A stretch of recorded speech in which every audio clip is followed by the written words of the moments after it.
Well, hello, good afternoon, and welcome. This is the championship round of the 2022 Kaiafas battle for 2022. My name is Tony Lightfoot. I'm glad to have the pleasure of your company.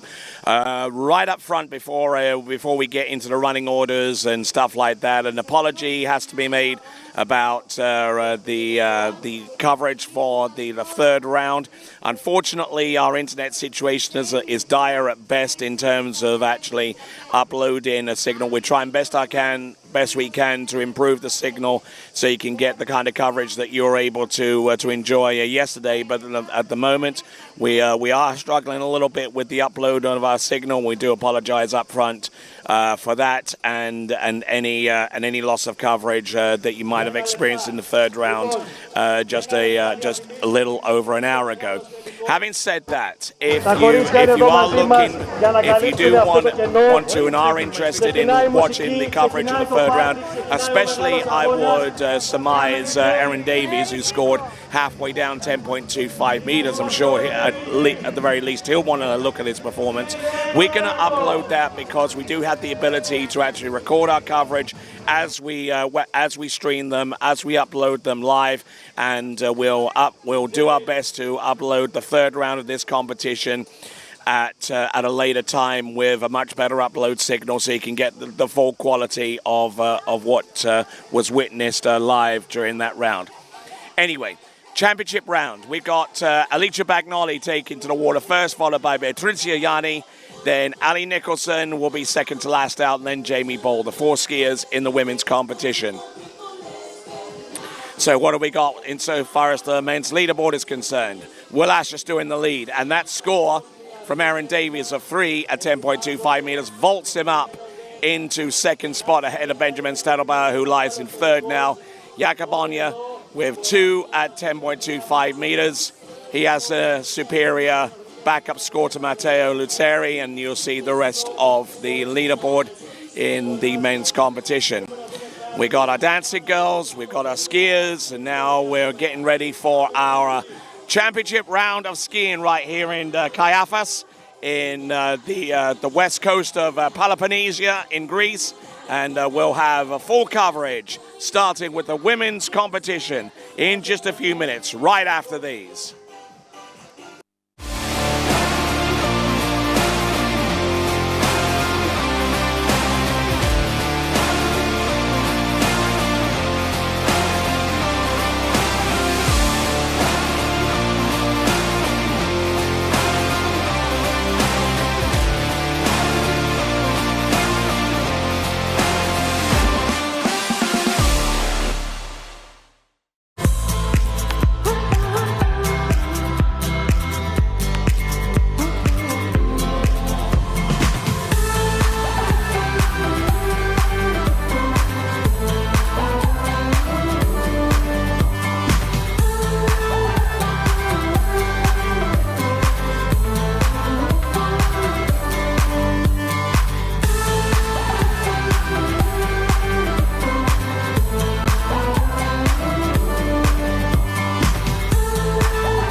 All right, then, back to live coverage, live action here at the Kaiafas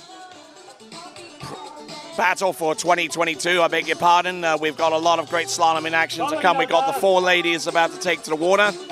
And then we've got the 10 men finalists, and we'll show you those in just a moment with the running order, starting off with George Hatzis. Then we'll follow on with Nick Parsons. Here's your open women for starters. Bagnoli, Yanni, Nicholson, and Jamie Ball will round off the performances in the women's competition. That competition will take to the water first. Hive of activity around this spot. As you can probably see behind me, the opposite bank is thronging with the locals, with the people who come out in their masses to watch this event. Also along the shore side here, adjacent to the announcing point, there is certainly a good feeling and a good vibe to this competition. We knew that coming in. We knew that the Greeks were especially hospitable, and that has been delivered. And how? Looking at the opposite shoreline, yeah, you can get a grasp, an appreciation for what we're working with here at the Kaiafas battle for 2022. Last time we held this competition was 2005, and it's been the best part of 2 decades since that last competition. And we're so glad that we've made the return. As you can see there, Lorenzo Di Alberto in Lorenzo's land will be conducting the interviews on the dockside. And go vote for your skier of the day, waterskibroadcasting.com/play. Let's check in with Lorenzo's land for the first time in this final. Welcome back to the dock. We're here with Alice getting ready for the final round of the Kaiafas battle. Alice, we didn't see you too happy about round 1, round 2, and round 3, but I'm pretty sure you know what to do and how to get through this final, right? Yeah, I was a little unsettled the 3rd round, but the 2nd round it felt amazing. So the wind picked up just a little bit, so it's always good to have a little breeze. And honestly, I'm shocked for how many people there are on site. So it's bringing me a good mood, and we're all pumped. All right, perfect. Yeah, the vibe here looks amazing. We see all you guys having a lot of fun, and we hope you can conquer and do your best in this final. Get ready, get focused. Back to you, Tony. All right, thank you very much, Lorenzo, and certainly a lot of storylines coming into this event. 5-star event, this competition as part of the Waterski Pro Tour.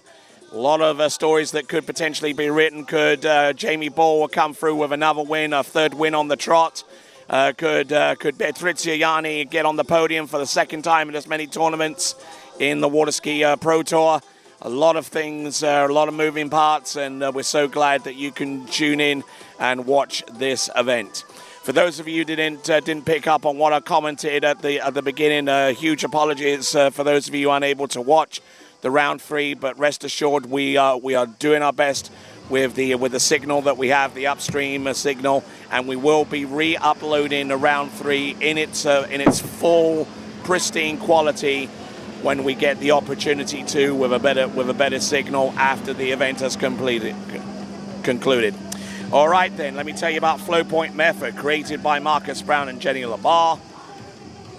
They offer online coaching and nutritional support, and they are all you need to ski at your best. Go to flowpointmethod.com, flowpointmethod.com. So, and also check out Wrap Skis while you're online, created by Jody Fisher, built in Cyprus to his unique and demanding specifications. Try one at Jody Ski School in Lake Gifford in Central Florida. And also check out the Gate Guide System. That is Wrap Skis, created by Jody Fisher.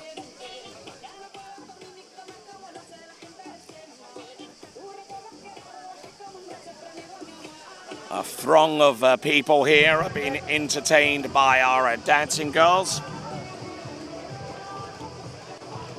And here's an example of one of those trophies which will be handed out today at the end of the final round. There's Alicia Bagnoli. She's probably thinking of joining the dancing girls after she gets done skiing. So, a local announcer getting everyone buzzed and everyone getting behind our skiers. And our DJ on the side as well. We're doing his best to hype up the crowd. 4 skiers in this women's final, starting off with Alicia Bagnoli. 3 rounds so far, she's come up short of running at 11.25 meters. Let's see if she can dig deep and come up with the goods this time around. 7 λεπτά απομένουν για την έναρξη του μεγάλου τελικού. Μια πολύ μεγάλη έκπληξη, μια πολύ μεγάλη έναρξη αυτού του τελικού. Για να δούμε πώς θα ξεκινήσει. So, there is our open women's running order. Alicia Bagnoli will take to water first, followed by Beatricia Yatni. Has been doing a fine job out there on the water and also on the analyst microphone as well. We certainly appreciate her. Then also Ali Nicholson doing the same thing for us as well. And then Jamie Paul will be our last female skier to take to water.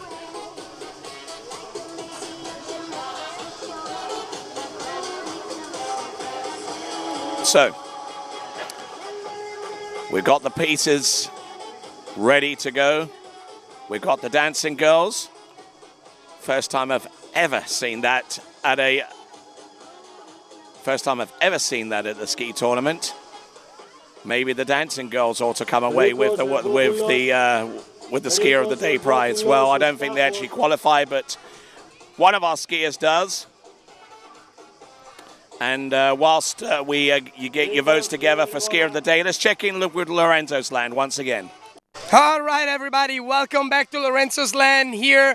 We're about to start the finals of the Kaiafas battle. We already spoke with Alicia, who's just here in the shade, resting a bit. All the athletes already skied 3 times. They all get to go into the final, and now they get to battle for this little trophy right here. This is what everybody's hoping to bring home, and just the vibe here, guys, let me tell you, it's amazing. Look at the shoreline, getting crowded, full with people, both sides of the lake. And I have to say, I have Yorgo here, the organizer of the tournament, who put up an amazing, amazing, amazing event, and would like to have a few words from you. Thank you very much, first of all, and let us hear what you think about the event. Back to you, Tony. Thank you very much, Yorgo, and back to you, Tony. That never gets old, does it? Anyway, we've got the women's slalomers about to take to the water, and one of them is going to be bringing home a big old shining trophy, along with a whole wad full of cash. And could it be Alice? Could it be Beatricia? Could it be Ali? Or our leader after 2 complete tournaments? Could Jamie Ball come away with the win? So just waiting for the... So, could Beatricia at least get on the podium for the second competition in a row? A lot of things up for discussion here.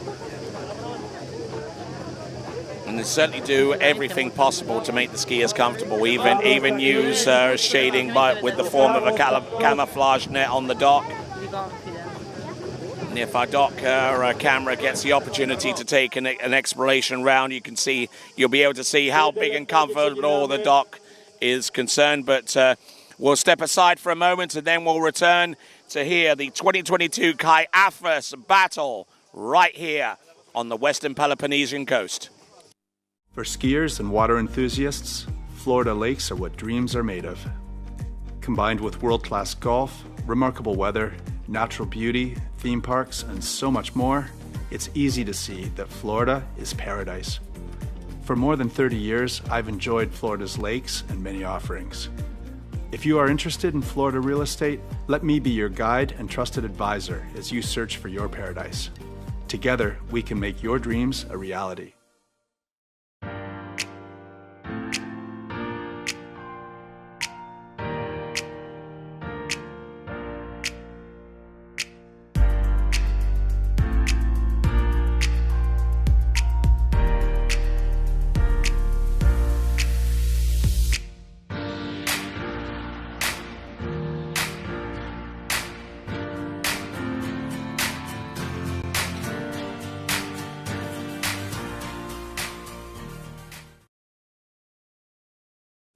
All right then, let's continue on with the competition.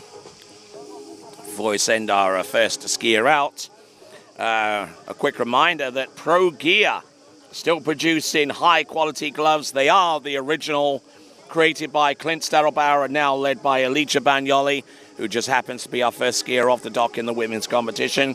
Buy now at skiprogear.com, skiprogear.com.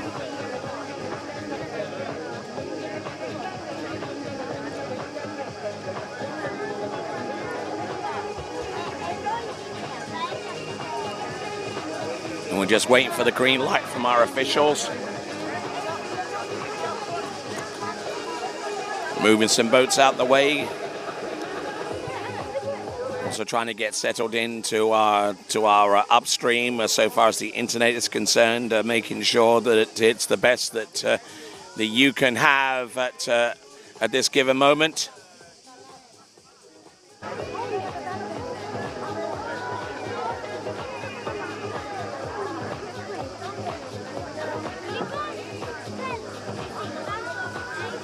So here we are at the Kaiafas Battle Pro event.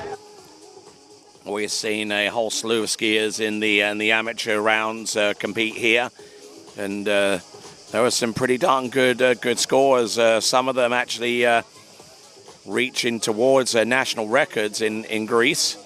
So that kind of gives you an idea of how this place skis. There was a little bit of concern among our pros and even some of the amateur skiers about how this facility would ski. Many of them having not skied on brackish water before, but I think the proof is in the pudding for a lot of our competitors, especially the pros, have demonstrated that some of the highest scores are achievable here. I mean, we had a course record which was completed by Will Asher with 4 at 10.25 meters. That was in round one. We had that was a tie for the course record. We had a new course record by Jamie Bull. That was completely smashed out the park. I mean, she got into 10.75 meters, pretty deep into that pass, I do have to say. The score for her was 4 at 10.75 meters. So we're looking forward to seeing some great stuff from those two competitors. Each of them, by virtue of their top scores, will be starting last off the dock. So as we continue to roll right along, let me tell you about Drew Ross Realtor. Go to Instagram and go to Drew Ross Realtor. If you are looking to purchase lakefront property in Central Florida, be sure to check with Drew Ross. He is a realtor, he is a broker, and he will get you set right for the house of your dreams in Central Florida.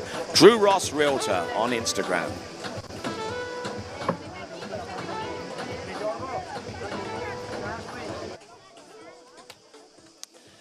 All right, also, let me tell you about Be Play Fuel. Be Play Fuel. Go vote for your favorite matches during this event and register to upload your own. And during the course of these events, I've had the pleasure of having an analyst team, two analyst team. Had Ali Nicholson and Beatricia Yanni. Obviously a little bit indisposed of at the moment because they're about to ski, but our their male counterparts have been Aaron Davies and Corey Vaughan.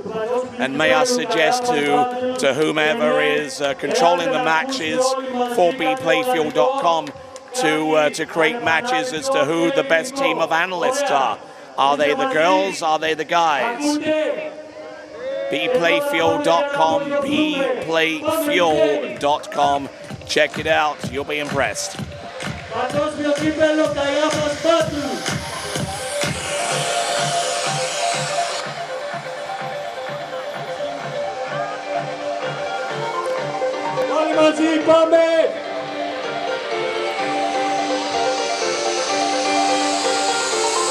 Yes, and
Salame!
A2, 14.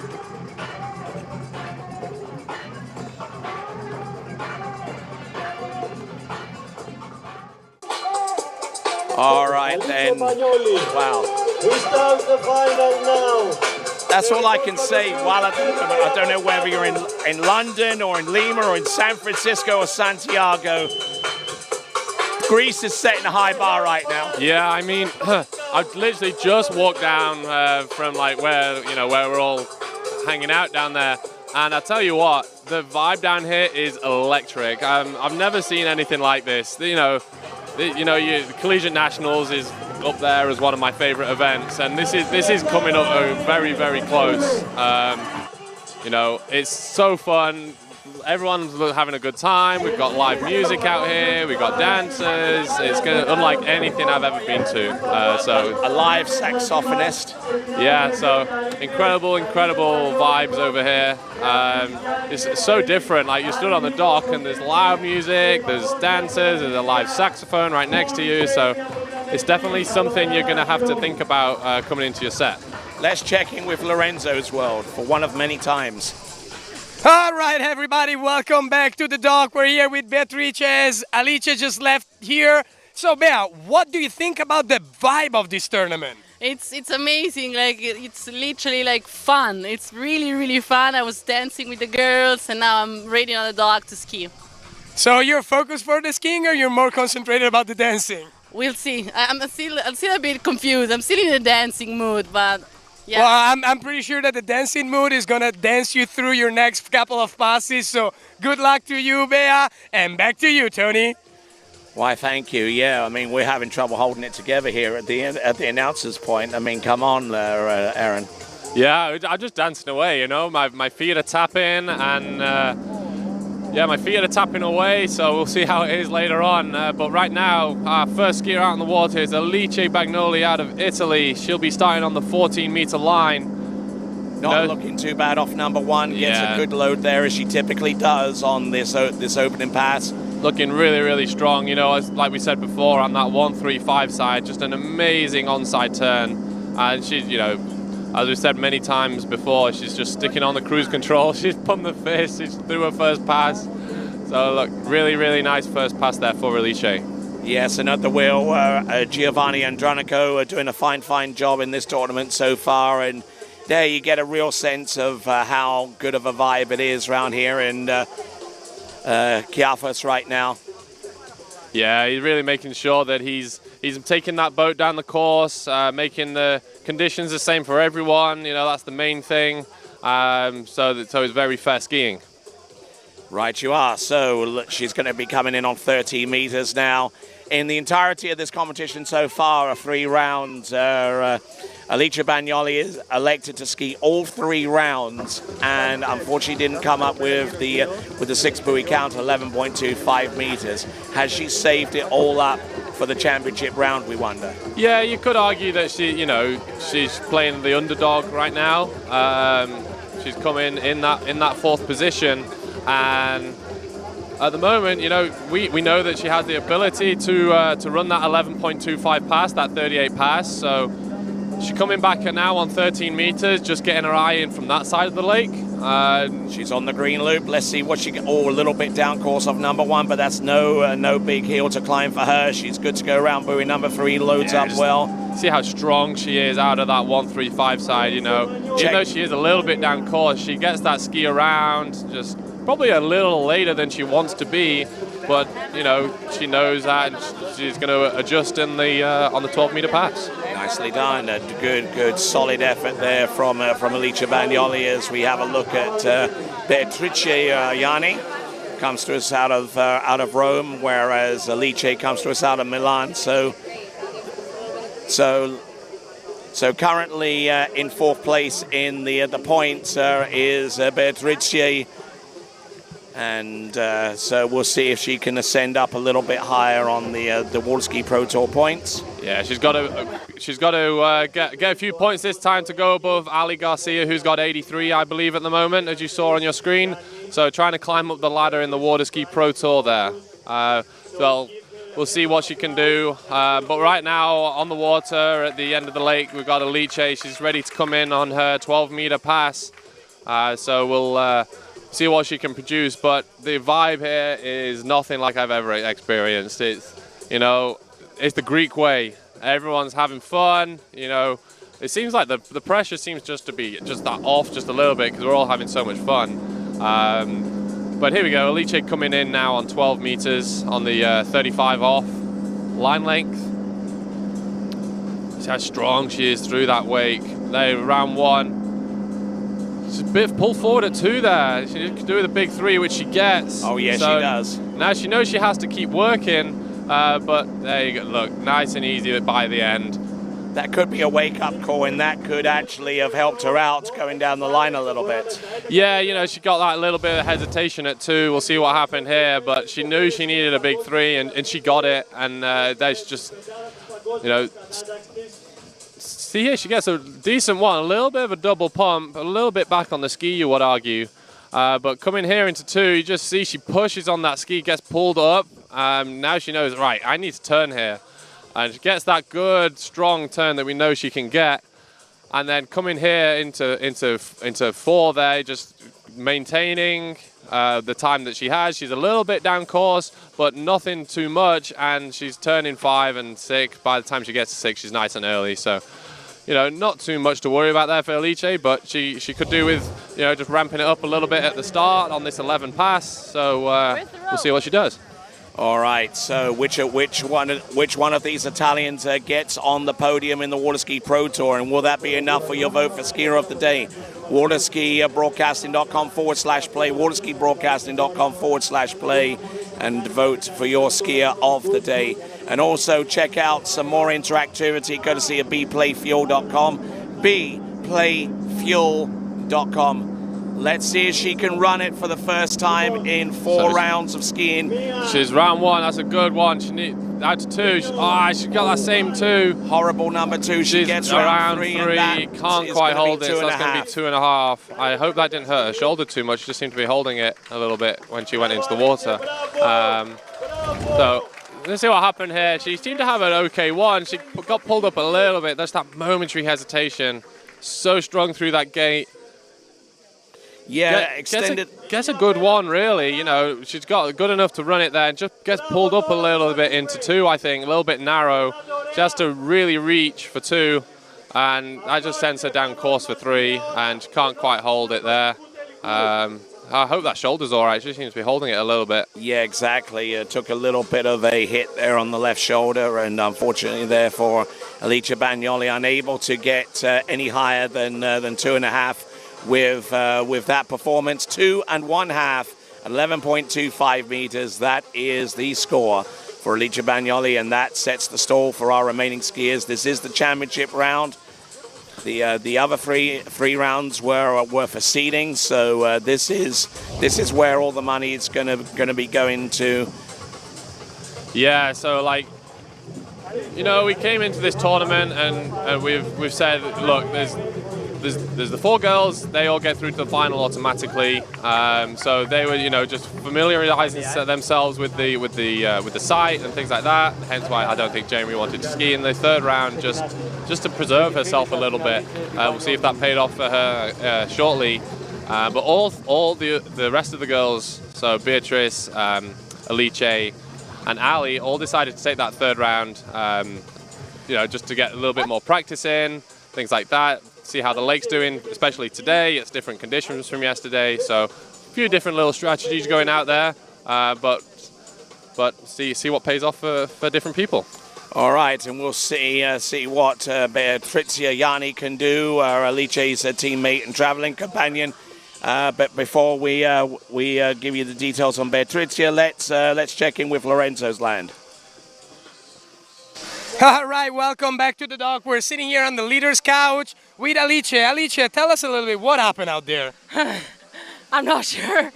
I was just honestly, with all the people here, I was so pumped. I was not fully concentrated about skiing. I was just thinking about like how cool the tournament is and the situation is. So I'm just running a little bit late from 13, 12 and on, and I didn't have a good one at 11. So then I tried to pull, but well, what happens?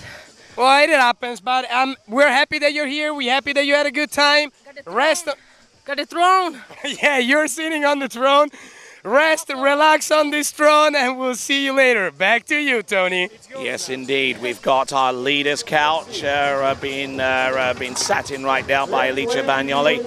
How long she stays there for is going to be another matter, because her teammate, traveling companion, and 10 years her senior is Patrizia Yanni, about to come into the course. Yeah, so Beatrice, you know, taking a little bit of a break from the pro water ski scene for a while due to injury and things like that, and I think trying to get her career going. But back on it right now. She's coming in on 14.25, that 28 offline length. You know, just trying to, I don't know, maybe even calm down after the dock. We've got this live saxophone with you and these dancers all around. So it's a very busy dock. It's very different compared to what you'd see, like, I don't know, the Swiss Pro and things like that. And speaking of the dock, we're going to head over to Lorenzo. All right, as we see Alicia having a great time on the couch, we're here on the dock with Ali, next gear in the water. So how's the vibe? How are you feeling with this vibe? Definitely unlike any other pro event I've ever been at, but it's really fun. So excited to get out there and take my shot, see if I can take the leaderboard couch here. All right, perfect. We really hope to see you sitting there. Like, we hope everybody to get a chance to sit there. Get focused, get concentrated. Best of luck, and back to you, Tony. So Ali Nicholson currently second in the Waterski Pro Tour standings right now on 96 points. Still a ways adrift from Jamie Ball right now, who is the only person in the Waterski Pro Tour with a points total exceeding 100 points, whether it be the men's point rankings or indeed the women's at this time. So Jamie Ball looking to solidify with a third win on the trot. Alicia Bagnoli on the dock, hoping that her compatriot from Italy would play Santa Claus and gift her a top 3 spot on the podium. Yeah, you know, she's looking for that, but Beatrice is looking strong all weekend. you know, she's looking to get down the end of the 11.25 pass. She runs through this 13-meter pass really, really nice and smooth, just getting dialed, feeling from both ends of the lake, and now she moves on to the 12-meter line. All right, and that boat driven by Giovanni Andronico, and is doing good in the beautiful sunshine, and we've got our TWBC camera there, our operator doing an exceptional job, and yeah, we can't thank the crew enough behind the scenes, behind the cameras, in the building next to us over here. You know, Vino and his crew doing an amazing job, as well as yourself, Tony. But the guys behind the scenes, the ones you don't see, we've had to recruit a few people to operate the cameras from Greece. So thank you to those guys for stepping up, and really appreciate all of you. All right then, and on top of all of that, do want to extend apologies to those of you looking to view the third round of skiing. Unfortunately, due to want to try and get up a little bit higher if she can possibly make it. Currently in third place in the Pro Tour standings is Ali Garcia, not here skiing, but Patrizia Yanni looking to take advantage of that situation and getting around all 5 and round 6 buoys there. Yeah. On 12 meters. Yeah, looking good. You know, could argue she's got her hips a little bit behind her at 4, but nothing that's too drastic, and just manages to correct it on the next buoy on number 5, and just getting out of that pass. Really, really nice there. See how she's a tall girl, one of the taller girls here, and she's really using that height to her advantage. She swings out, lets the ski move out and move back. She's turning a little bit late maybe for a 12-meter pass, so she'll be want to thinking about, you know, getting back under the line real quick, but, you know, for this 11.25 pass, you know, with the line being 25 centimeters shorter than the length of the line to the buoy line to the boat. So yeah, she's got to make that up with her reach on the next pass. So she'll be thinking about, you know, getting under the line, just getting going as soon as possible. All right, so far as Patrizia Yanni is concerned, if she gets more than 2.5, then she will take the lead and guarantee herself a spot on the podium. Remember, there are only 2 competitors remaining after Bea. And don't forget, she'll also be sitting in that throne. Absolutely. That's on dockside, being occupied by Alicia Bagnoli right now. There's Bea on number 1. She's coming out of 2, looking good so far. Come on, Bea, looking really good. She's outside of 3. Yes, she can. Did she get outside 4? I'm not sure. She doesn't think she did either. But she got 3. She has taken the lead from Alice, but I know she was looking for a little bit more out of that. You can see it in her expression there. Let's see what happened here. I thought she had a good start, honestly. She came out of 1 with a tight line. There you go. Stands nice and tall, comes out a little bit on the back out of 1. You see here coming into 2, she's a little bit like Alice, a little bit narrow towards 2. And just on there, it's really on the back of the ski there out of 3. And does inside 4. Yeah, I would say inside 4 as well. Unfortunate there for Bea, looking to get a little bit more down that pass. But still, she takes the lead. She guarantees herself a place on the podium. And she gets to sit in the hot seat She gets to sit in the hot seat for a while. We'll see what Ali can do after her. But really, really good skiing there from Bea. You know, 4 rounds of skiing in 2 days. It's always a lot, you know. Oh, you've got less passes than a practice set maybe. But, you know, it's all in your mental aspect. It's hard. It's hard on the body. It's hard on the mind. So great skiing this weekend from Bea. Nicely done as she swims into shore, and Alice, gracious as she is, you know, welcomes her traveling companion, teammate from Italy, Patrizia Yanni. Yeah, you see her dancing away there as well with the music. She gets pushed in. So there's Bea coming in now, ready to take her place on the hot seat, on the leader's chair. And let's check in just a moment there with. Well, we'll talk to Lorenzo in a little while, but yeah. So I don't know what's third place on the pro points. That gets you quite a few points, right? And I don't know whether that's enough to take her above Ali Garcia, who's in 3rd place. Bea currently in 4th. So we'll see what happens to the leaderboard after that. But up next, we've got Ali Nicholson getting ready on the dock. I saw she was having a little bit of a dance before, you know, so she's nice and relaxed. And let's go over to Lorenzo on the dock. Hey everybody, welcome back to the dock. We're here with Beatrice, who just got seated on the leader's throne. Well, Beth, I think you're pretty stoked starting that it's your second pro event podium. Yeah, I'm very happy. Not very happy with my score because one ball looked pretty amazing. I guess I'm really bad, like going through that pass, you know. But still, I'm having so much fun. It was great this morning. Like it's a great event. All right, perfect. Thank you very much, Bea. Enjoy your throne. And back to you, Tony. All right then, and Bea actually has an outside chance of moving up a spot unless Ali Nicholson has some response to that. Yeah, we'll see what Ali Nicholson can do in this set. We'll see what happens. If she can beat 3, that would obviously take Bea out of the hot seat. But I don't know what that would quite do for the Pro Tour standings. We'd have to see what happened with that. We'd have to do some number crunching. We'll see what happens. But good, you know, we'll see what happens to Ali. She's been looking to get through this the 11-meter pass all weekend. She's on a new ski. But here we go. She's coming in on the 13-meter line, so a line shorter than the other two. You know, she usually goes out on 13 meters here and making it look really, really easy so far. Just, picking up where she left off in the previous round, and great skiing there from Ali. So let's go check out Lorenzo in his land on the dock. All right, welcome back to the dock. So, Jamie, we saw you taking a little break this morning, not skiing the third round. Were you a little concerned about you being tired for the final? I think 3 rounds for prelim was kind of a lot, so I was just trying to reserve some energy. I'm feeling good, but didn't really see the need to ski this morning and wanted to save it for the crowd. All right, perfect. Well, we got a big crowd. Everybody just got done cheering you up. How do you feel about the vibe of this tournament? Yeah, it's awesome. It's cool to see something new in the sport and a little more vibes to a tournament, so it'll be good.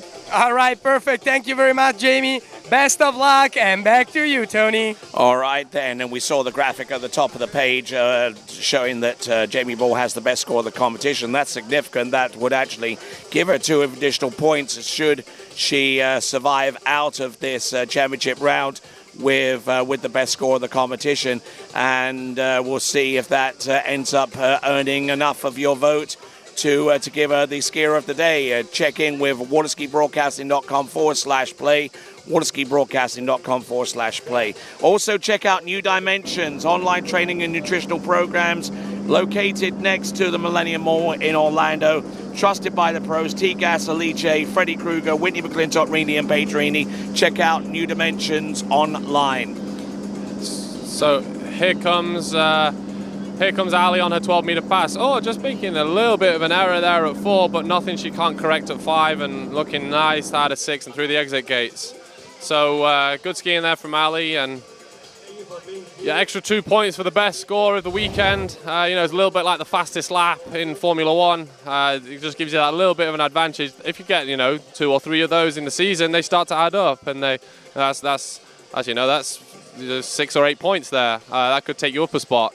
So that's very significant, and we'll see what happens. But this pass looks really nice here for Ali. Just makes a slight error here on 4, just pushes a little bit, but she gets her ski down, gets going here at 5, and really solid skiing there from Ali. Just absolutely hammering that one away. 13-meter start and 12 meters she just cleared. Now she's on 11.25 meters, where she knows that she can secure at least a second spot by actually getting past halfway down the course. And if she continues to ski for some more buoys, complete the pass, then it could be game on between Ali Nicholson and the last skier to take to water, whom you see right there, Jamie Ball from Canada. Yeah, so we know, Jamie is a very capable skier.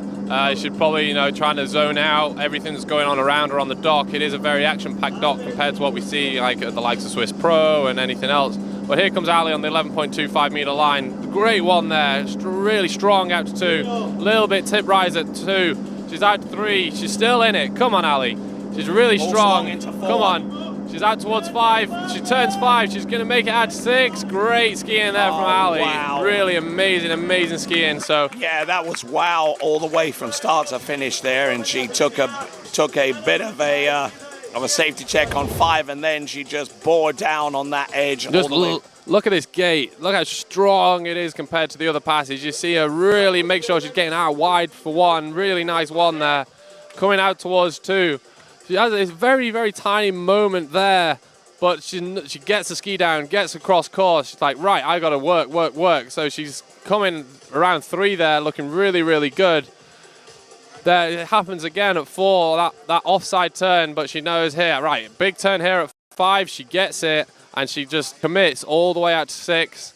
And she's like, now, right, breathe, collect yourself, at the end of the dock, and reset and repeat here for the 10.75 pass, the 39 off pass. And because she's so light on the ski, she can accelerate just like that off the turn. So fast. Like you see her like stop that ski, and then boom, she's going again. So she's so strong. Her muscle to weight ratio is incredible. She's got to be up there. She's so light. She's so strong.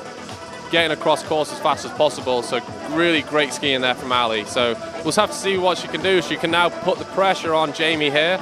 I think if you get in outside of 2 and try and get a piece of 3, that's really a lot of pressure there. So here she comes, 10.75 coming in. She's got a great 1 there, amazing 1. She's out towards 2. Can she make it out to 3?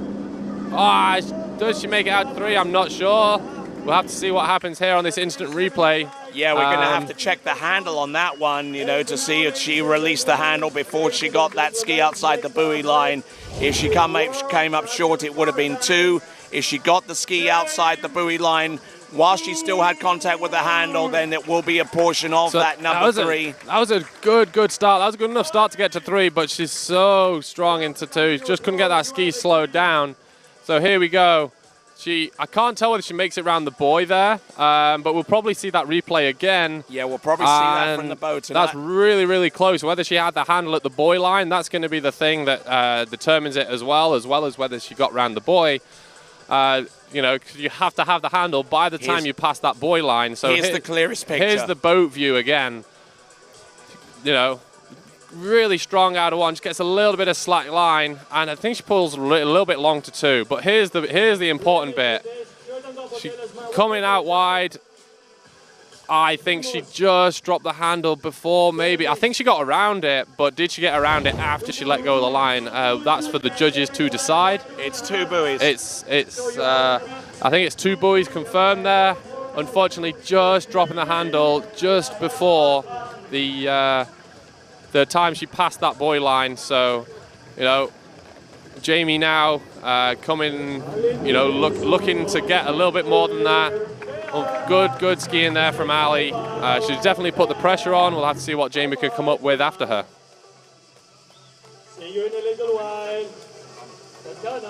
So I'm sure we'll hear from Ali shortly, but you can see it on the dock there. It's absolutely crazy. It's a good vibe, but it's a little cruel whenever someone gets ejected from the sofa. They just chuck them straight in the water. I know, you get pushed in the water. It's kind of cruel, but it's something for the crowd to be involved with. It's a bit of fun and stuff like that. The only thing we're missing is a plank. I know, you just need the plank. Walk the plank, get some Pirates of the Caribbean going on there. But it's so different to anything you ever see. I mean, it's really, really good on the dock, and we'll go back to there. Let's go there now. All right, welcome back to the dock, and welcome back to the leader's throne that Ali just took over. What an amazing score, Ali. You gave everything. What about 2 ball? Man, I would have given anything to have the start that I had last time. That just wasn't it for me. Honestly, the 38 was not that great. So I was happy to get through it. Anybody that's been following along the tour knows the struggle I've been going through with skis and whatnot. So I'm looking forward to a good solid week of getting some good practice in. It's been mostly tournament rounds since last week. So overall, pretty happy with the weekend. I got 3 rounds. So looking for a bit more moving forward. All right, perfect. Well, relax on this throne and enjoy the rest of the weekend. Thank you very much, and back to you, Tony. Okay, and with that score of 2 at 10.75 meters, it all but confirms that Beatricia Yanni has won her second podium spot. She is in third right now. That's the best that she can finish. Alicia Bagnoli in fourth place. Now let's take a look at, I believe we're going to take a quick look at the points so far as the, after we get done with Jamie skiing. And there you see holding that trophy aloft, but will it be hers eventually? Is that going to be her trophy as the winner, or will she have to relinquish that to Jamie Ball? Well, we'll find out in the next few minutes. You know, it's funny. You're looking at that trophy there, and it looks great, and it is a great trophy, but we were discussing it before. How do we get that home? You know, it's going to be interesting put that thing in a bag and shipping it, you know, and putting it in the baggage hold back to America. But we'll see what happens. You know, it's always something you got to figure out. But here comes Jamie on her first pass. It'll be 13 meters. You know, this cruising pass here for Jamie. We'll see. Okay, so looking good. She's won the past two events, both in the Waterski Pro-Am and the San Gervasio here in Europe. Got a late start to the season though, but she's definitely more than made up for lost time. Yeah, you know, I think school. You know, she graduated top of her class as well with a 4.0 GPA. You know, so that's the equivalent of all A's here in Europe, or all A stars even. You know, she passed every single class with an A. So she's a worker, not just on the water but off the water. A real credit to her team as well. So she was concentrating on her studies a little bit at the start of the year, but that hasn't slowed her down in her skiing at all, as we can see this year so far. And I mean, even last year, she became world champion. You know, so really great skiing there from. And on her way to that world championship, she also re-broke the U21 world slalom record as well. You are. You know, it's incredible. And she won the World Under-21 slalom title to boot as well. Yeah, you know, it's just, is there anything this girl can't do? Like, yeah, incredible skiing, incredible athlete on and off the water. So she's coming back now on the 12-meter pass. You know, imagine this is a pretty cruisy pass for Jamie. She's been looking so good here this weekend. She ran the 10. Always looks the same. Always looks strong. Looking really good. So you just see here, like, she's so strong across the wakes. Yeah, and just look, this pass just looks so easy. Nice skiing here from Jamie. You know, the next pass, 11.25, the difficulty really ramps up. You know, the line doesn't make it out to the buoy line anymore, and that's even if you're perpendicular to the boat. So, you know, there's a lot of skiers that don't get quite up that far, but still make it around the buoys. So you got 25 centimeters extra you have to make at least. That's, you know, so, and you're a little bit back on the boat, obviously that becomes a little bit more, probably comes more like 50 centimeters, which is, you know, half a meter, 2 feet, something like that. And this is something that I strain to explain, is the deflection angle going from one side to the next, because it is a pure 180 degrees. You have to be resistant to that behind the boat, otherwise it's going to eat your lunch. But here we go. Jamie's coming in on this must-run pass to make sure she gets at least second. So she's around 1 here. Come on, Jamie. She's around 2, looking really good. She's around 3. She's making this pass look so easy compared, you know, so easy. Like, that is not an easy pass to be running, and she makes it look textbook, absolutely textbook. Not an easy pass, but makes it look so easy. And just look at the gate shot as well. I mean, she was on fire right from the get-go here. Yeah, you look at Jamie's gate, and you just see she hits the same point on that gate every single time. You know, skied a little bit together at Lafayette, and, you know, even driving her, it's just like, is she even there? She's so light on the boat. She hits that same point in the gate every single time, hence why she's so consistent. But really, really great skiing for Jamie. Nice slide on 5. Yeah, but it's just holding it well, and great skiing there from Jamie.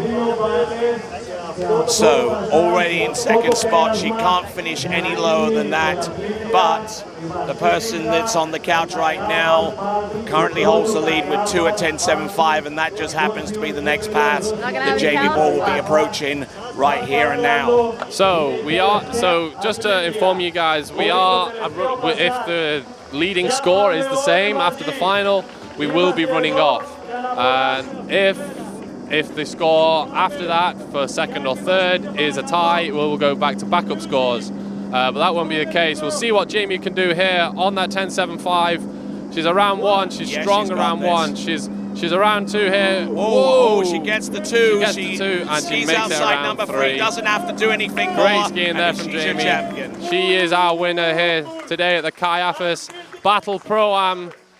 Great skiing there from Jamie. She is our winner here today with 3 on the 10.75 meter line. Let's just see here. That was an amazing start. Let's look at this start here. Coming out wide, moving back round. Beautiful. Absolute tight line the whole time. Let's see what happened here at 2. She just got on the back of the ski. I think she safetied it a little bit because she knew she only had to get a piece of 3. So you see there, just S-turn in 3. That was always a little bit nervy on number 2, but she's the champion. She's the world champion for good reason. And that is Jamie Ball there. She got the piece of 4 that she needed, and a great effort out there. So it's 3 buoys. Additionally, she also got the best score out of the competition with 4 at 10.75 meters. Yeah. So on top of the winner's points, she gets an additional 2 points for the Waterski Pro Tour standings. Yeah, that as we said before, those are really the 2 points that count. That could be the difference between third and second, or even second and first as well. So great skiing there from Jamie. Ali stood on the end of the dock there, ready to be pushed in. All right, everybody. Let's walk with Jamie to the throne as she won the Kaiafas battle, first time champion of the Kaiafas battle. So how did you feel out there, Jamie? Yeah, I felt good. 38 felt pretty solid, and I knew I needed to get a piece of 3. I had a really good 1, and then fell away really hard out of 2, and was like, okay, well, just wait for the line, move out to 3, get around it, and stand up for the win. All right, perfect. Smart move on your part. Enjoy your trophy, enjoy your couch, and congratulations. Back to you, Tony. Well, fantastic skiing there from Jamie Ball. We always had a sense that as soon as she's left the dock that she had this. Yeah, she was dialed in right from the start. She was very rested. She decided to take the 3rd round off. That paid off for her. Looking really good. So great skiing there from Jamie. You see on the leaderboard there, Jamie Ball 3 at 10.75. Ali in second place with 2 on 10.75. Beatrice Ianni, she comes home with 3rd with 3 at 11.25, and coming in 4th there, Alice Bagnoli, 2.5 and 11.25. So great skiing from all of our girls here today. So really good skiing. All right, let's have a look at the Pro Tour standings. I believe that's going to be shown in just a moment or so. That should confirm that Jamie Ball is still very much in the lead and has improved upon her points total coming into this competition. I would imagine that would be the case, but did she do enough to win this trophy? This is the more valuable one, the skier of the day, and it's voted on by you good Waterski fans out there. And go to waterskibroadcasting.com/play and vote for your skier of the day. And there's only one of those. It's not one for guys, one for girls. It's the one skier of the day. So go universal. vote. There we go vote for skier of the day, waterskibroadcasting.com/play, where again the party started again, and it's for the men. Here's your Pro Tour standings about to come up on your screen right here and now. There it is, Jamie Ball 164. She's increased upon her point total. She is now 28 points ahead of Ali Nicholson. Patrizia Yanni has taken over third spot ahead of Ali Garcia, who is there at fourth place on 83. Regina Jaquez falls another spot to 50 points, and those are your top five. Alicia Bagnoli, incidentally, in sixth place with 41 points, ahead of Whitney McClintock-Rini, ahead of Neely Ross, Chelsea Mills, Paige Rini, Gina Kruger, and Sandra Bota. So those are your top runners in the Waterski Pro Tour. Yeah, there's great skiing from all of those girls here today. You know, I'm really happy for Beatrice. You know, she put a score down, and she's overtaken Ali there to make the third spot hers on the Pro Tour. But look at this on the dock, you know, Jamie dancing around, she's happy. She can relax now, she's done skiing for the weekend, just letting it all hang loose. And look at this, it's just so unlike anything we've seen before. I've never seen Jamie like that at all. Yeah, you know, she's usually a very calm and collected person, but look at that. This is the Greek way. This is Greece. If you want to, I'm sure that this tournament is going to be happening next year. This is where you need to be. Yeah.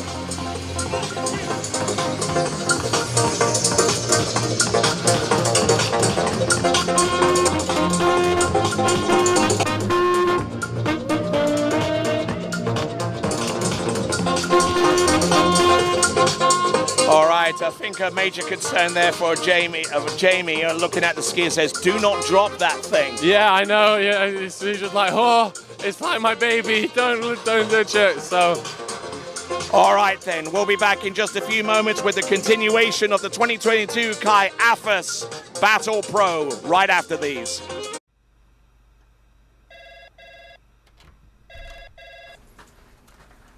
Morning, Brian.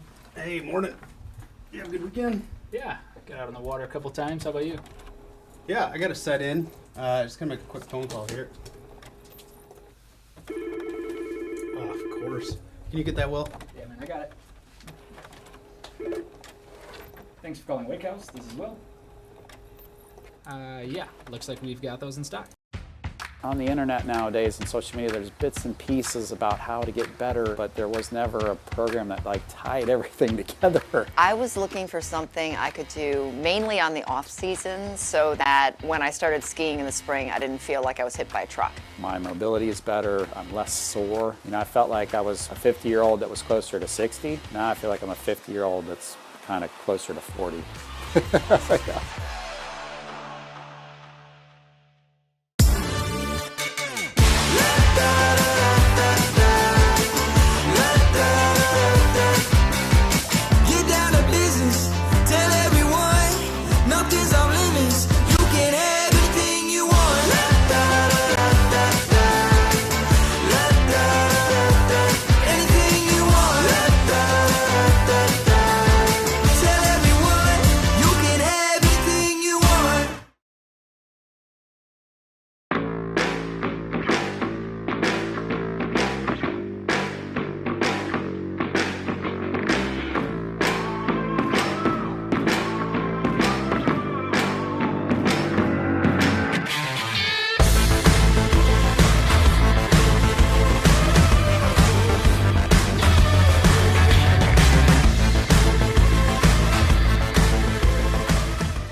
Try match play at bplayfield.com.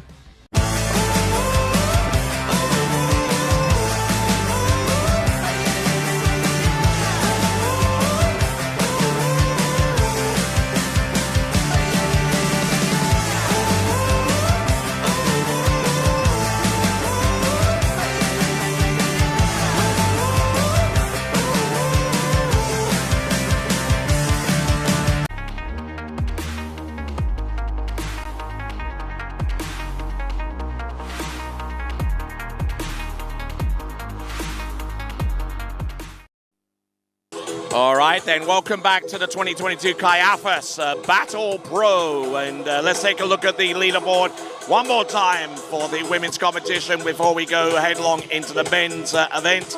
Jamie Bowie winner with 3:10.75, one buoy back. Ali Nicholson with 2.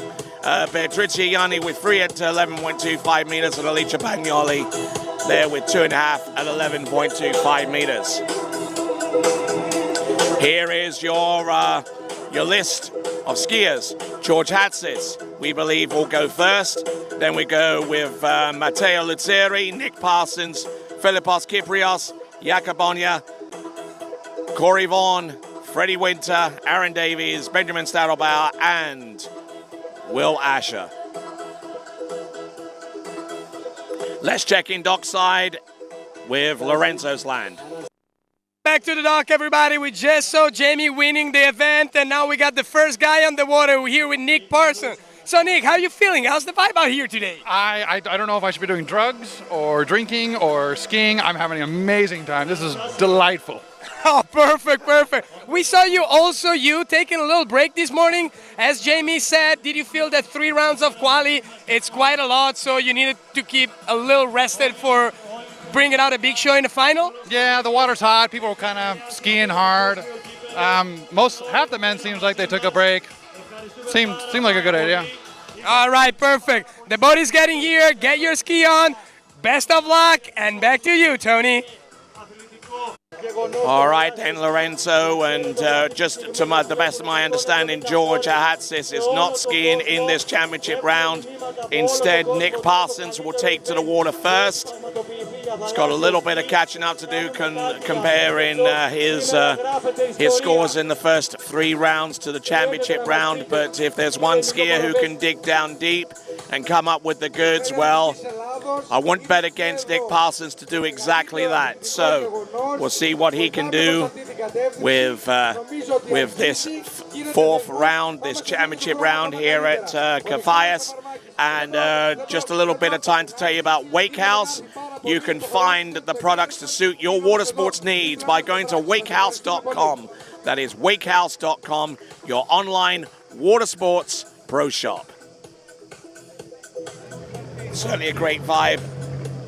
Oh, and we're looking at Philippos Kyprios' hands. He'll be the next person out over after Nick Parsons, and that tape job certainly covering up the devastation that he inflicted upon himself on that left hand after his last set of slalom.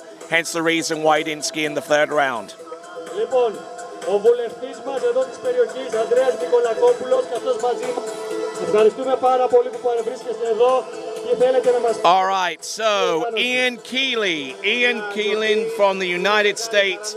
He has won himself a Connolly slalom ski. Well done to you, sir. You've won yourself the Connolly slalom ski of your choice, whether it be the Carbon V, the DV8, the GTR, the GT. You can choose from those skis. All right, so let's go dockside with Lorenzo. All right, welcome back to the dock. We're here with Philippos, our local boy, local hero, and next skier in the water. So, Filippo, also for you, took a break this morning. How's your back? It's okay. I think it's going to be fine for today. And I'm feeling good. I feel okay. All right, I see that you have a lot of support out on the shore on the other side of the lake. Do you feel excited about all this support that you're getting? It's nice, yes. It's definitely better than being on your own, you know. So it's nice. All right. Very nice event. A lot of people. All right, perfect. Thank you very much for the interview, Filippo. Get focused. Best of luck. And back to you, Tony. Thank you very much, Lorenzo, and just trying to get a sense for how excited Philippos Kyprios is going into this event with a home crowd on his shoulders, on his back.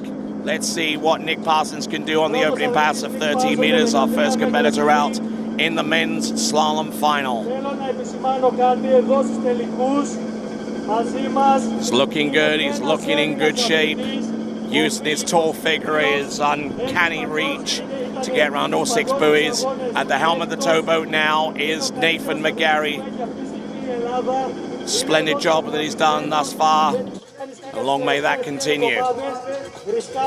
Philippos Kyprios dockside.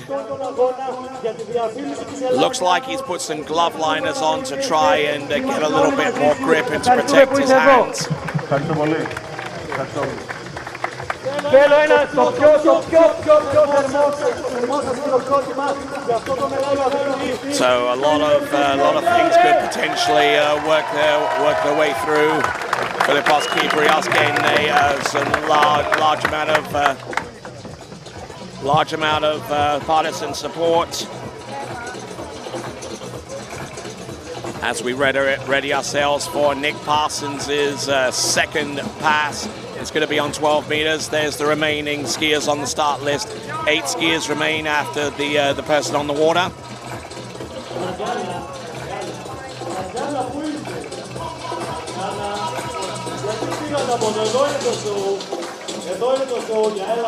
So the music starts to kick into high gear. I mean, the throng of people here is just absolutely out of this world.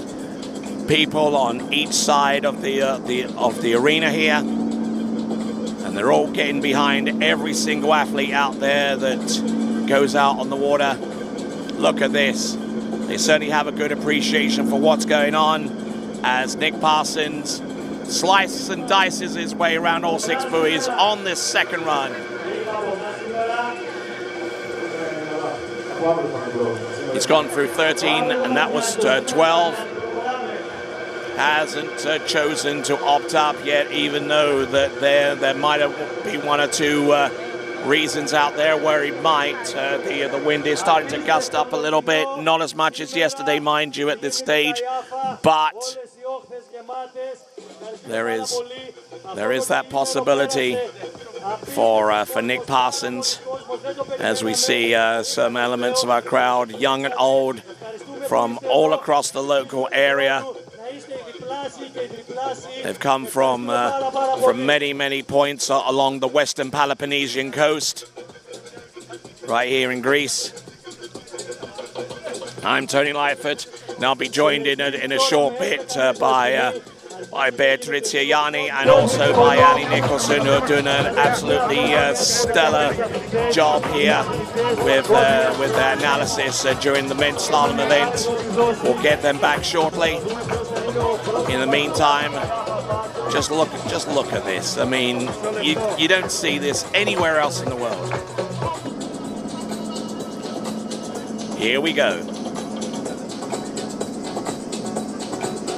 Nick Parsons, 11.25. Nicely done. Keeps the ski out ahead of him. A ski of his choice. His own ski.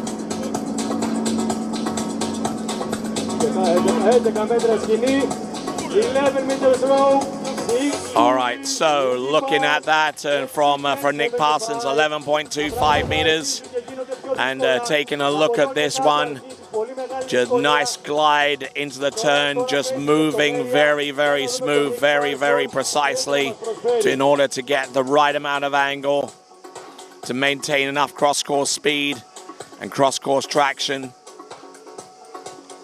Just has that ease about him, considering he's over 6'4". That wouldn't surprise me, but almost stuffed the tip going into number 5, but he knew exactly what he was doing. And a scintillated effort there, courtesy of Nick Parsons. Now, those of you that tried to join us earlier for the 3rd round, unfortunately, our upstreaming capabilities were compromised, and even now we are at a little bit of a disadvantage when it comes to a straight-up uploading speed. We apologize for this, and we are recording this action as a contingency just in case, and we have recorded round 3 in case you want to go back and watch those performances there. So there we go. This is Nick Parsons at 10.75 meters. Oh, brought the handle up. He's on his back foot and down he goes. It's going to be 2.5. That's going to set the stall out for our remaining skiers. 2.5 at 10.75 meters for Nick Parsons. Nick Parsons, 2.5 bulls at 10.75. And right here, things didn't look too bad. Even going into number 3, they weren't particularly going sideways, but then rocked up onto the back. He compounded that by bringing the handle up high. and unfortunately is in the drink, having scored 2.5 at 10.75 meters. Nick Parsons from Bountiful in Utah.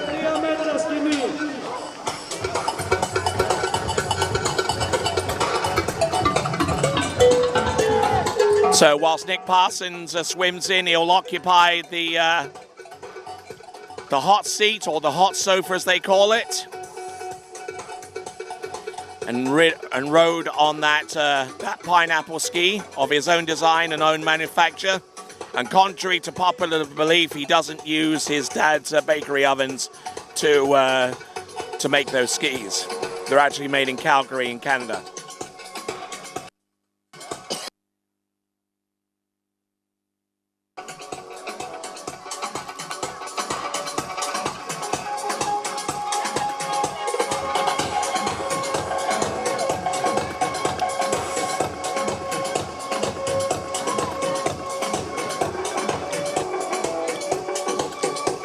So Philippos Kyprios. Somebody's waiting for you here. And there is Nick Parsons. I'm sure he's disappointed with his score, but he's taken in the vibe of this place. Joyous occasion here at Kaiafas for the Battle Pro. Enjoy your time now. Let's check in dockside with Lorenzo. All right, Nick, you just got done skiing as we sit down on your leader's couch. So how was it out there? You know, today was by far my best feeling on the course here. I had been adjusting my ski throughout this whole weekend, trying to sort some things out. And that was by far the earliest, most swing I've had all weekend, and I blew it. I blew it right there at 3. I don't know. What happened out there at 3? I don't know. I was very... I got over there with plenty of space and time. I just kind of hung back a little bit, and then I was out of rhythm, or I don't know. Well, we're sorry to see you going down so early at 10:07. Hope you had a good time here in Greece. Thank you for coming, and back to you, Tony. Okay, and check in. Go vote for Skier of the Day. Has Nick Parsons done enough for you? Go vote for Skier of the Day by going to waterskibroadcasting.com/play. 5-star event on the Waterski Pro Tour, the highest you can get. Brilliant event here. Good atmosphere, great crowd. And I'm sure that crowd is going to get behind Philippos Kyprios, our sole athlete from Greece in this championship round.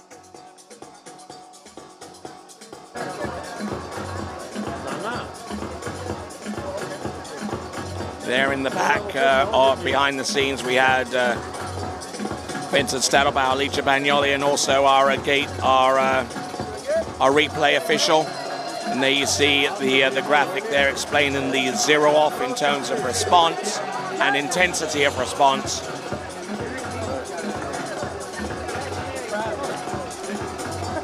To give you a better idea of what those letters and numbers are all about.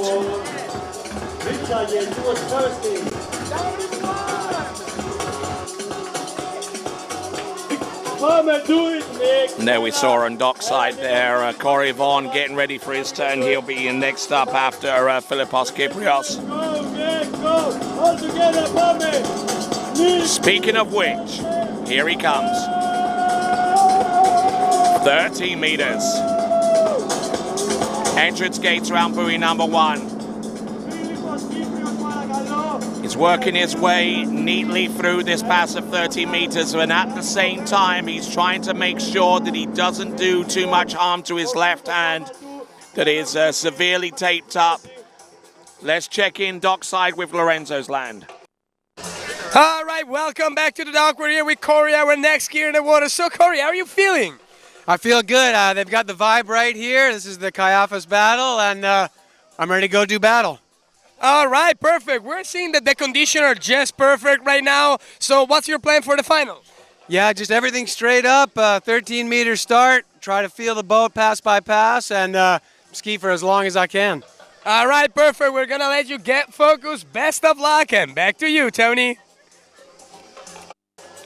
Fantastic stuff there. And hey, I've got Beatrice. Hello. Oh, thank you. Yes, we got some protein drinks here. I've got strawberry, you've got vanilla. Cheers. We'll open that in a moment. But what was that atmosphere like for you, Beatrice? It was crazy. It was so much fun. Yeah, like at first I was like, this is weird, and then I just you just let it go. Yeah, I let it go. You know, it was fun. Like they know how to have fun, and I knew it. So yeah, it was great actually. All right then. So got a lot of skiing coming our way. We've got Philippos Kyprios. Now I don't know whether you saw his left hand, Beatrice. This music, this atmosphere, it's a great vibe. It's a great vibe. Yeah, and it's been a while since the Kaiafas Battle Pro has taken place. I don't know whether you were even skiing in that event in 2005, but it is certainly... I wasn't. My cousin Fabio was here. Yeah, your cousin Fabio was here, so yeah, I mean, he probably reveled in this kind of atmosphere, but I tell you what, this is just something else. Yeah, like literally something else. Everybody's so like into it. Everybody is cheering for us. It's nice, you know, like on the dock, everybody's there, you know. It's nice, very nice. All right, here we go. We've got Philippos Kyprios. We're going to take a look down the opposite side of the lake and pick him up for, what was it? Was it going to be 11.25 meters? We'll see how much intensity he can offer against the boat. Rather pensive look in there, Corey Vaughan.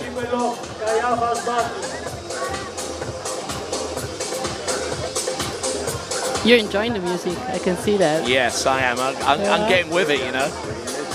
Yeah. I may be old, but I'm not ancient.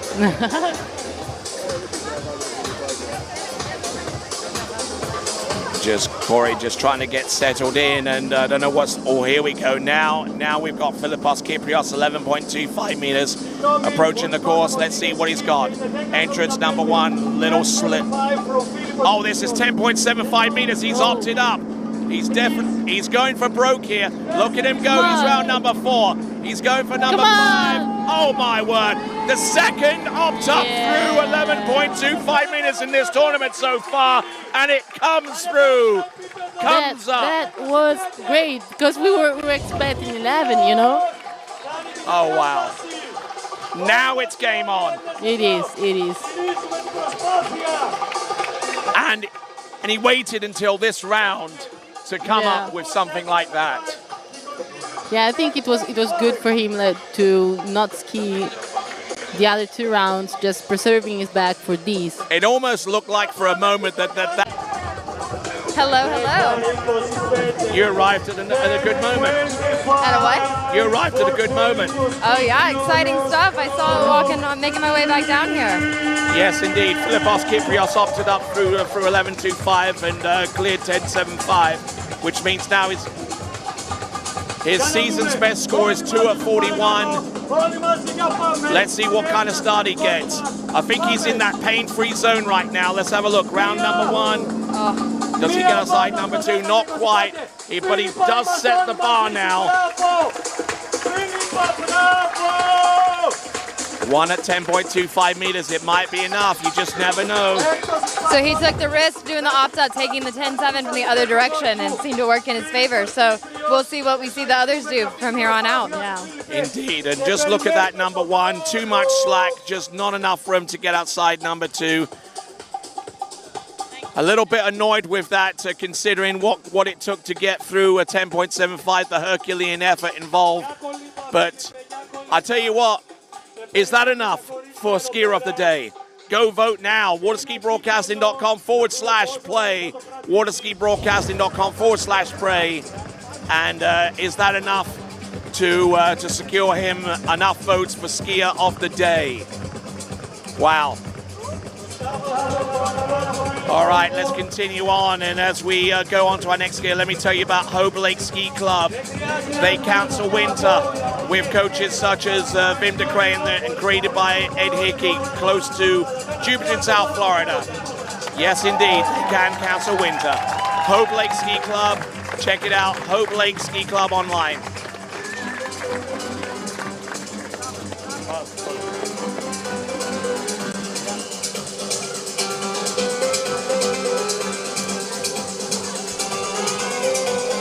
All right, working our way towards our second half of this list. And just look at Philippos Kyprios. Some measures happy by getting through 11.25 meters, going through 10.75 meters on the opt-up, but then still a little annoyed that he didn't get far enough down on 10.25 to really put the pressure on the skiers to come.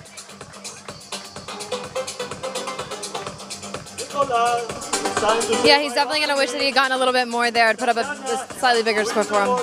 Yeah. Let's check in dockside. Next time, next year. Thank you for being here. Get over there. All right, Filippo, come over here. Are we live?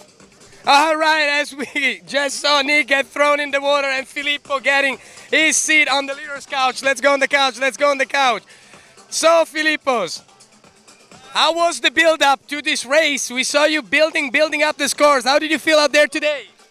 Annoyed. I felt nice until 10-5, but then I messed up the setup at the end, and you know, it's not very fun, but anyway, the next time. All right, thank you very much, Filippo. Enjoy your couch for now, and back to you, Tony. All right then, and skiing with that La Pointe ski. How long does he get to sit in that that couch for? How long does he have his hands on that trophy? We'll find out in the next few minutes as we get Corey Vaughan into the slalom course for his opening pass. And I mean, Ali, I mean, the atmosphere, you're not used to any of this, are you? The atmosphere here in this competition is just completely shatters everything that you've seen or experienced so far, hasn't it, Ali? Oh yeah, it's definitely been unreal. I think we have another dockside interview with Lorenzo's Lands. Let's go check in with them. Let's check it out. All right, welcome back to the dock. We're here with Freddie Winter, who was just getting ready for his final round. How are you feeling, Freddie? Have you ever seen anything like this at a ski tournament? This hasn't happened before. I mean, I'm sure the webcast's doing a great job of showing what's going on. We got music, we got DJs. It's like 1,000 people here on the dock even. This is unbelievable. I mean, like, there's a million sports where you'll hear like, oh, the crowd got behind me, the crowd jazzed me up. You hear that in tennis the whole time. This is unbelievable. I got to say, George is doing an incredible job. So excited to be here. It's getting us all amped up. I've had a rough week not skiing. It's hard, but this is kind of getting me going. I'm not feeling anything right now. I'm gonna go big. All right, perfect. We hope to see you go very, very big.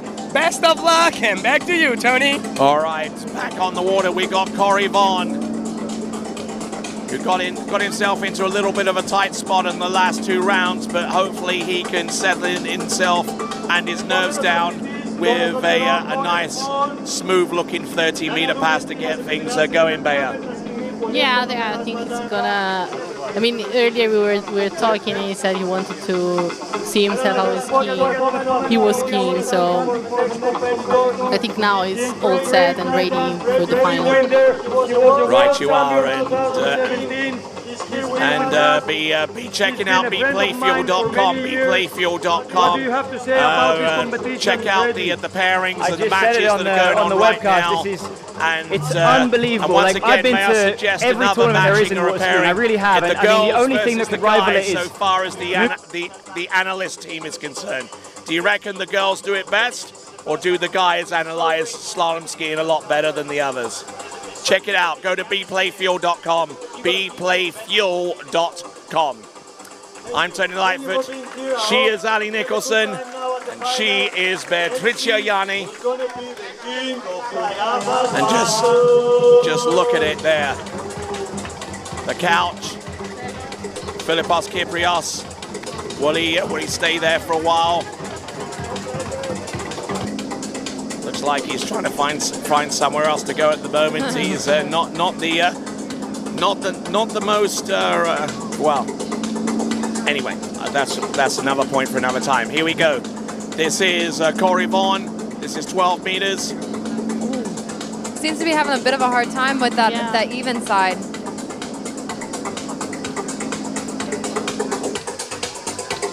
So not looking too bad on the pass number 1 or pass number 2.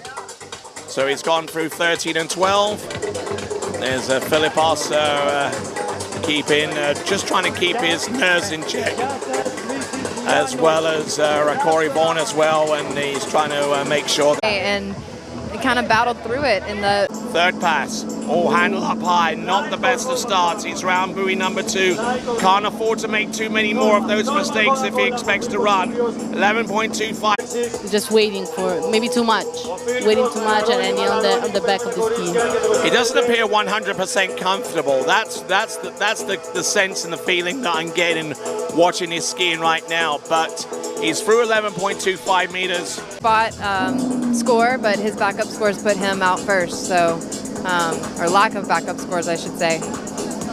Right you are, here we go. This is Corey Vaughan, 10.75 meters, has not run this pass in the entirety of this tournament in the 3 rounds that we've had. But I tell you what, he's broken over at the waist, he's still there, and he's out of it on 3. That means that Kaiafas Kyprios gets to sit in that seat for a little while longer as Corey Vaughan slips into second place ahead of Nick Parsons with that score of 2.5. But let's take a look at this again, Ali.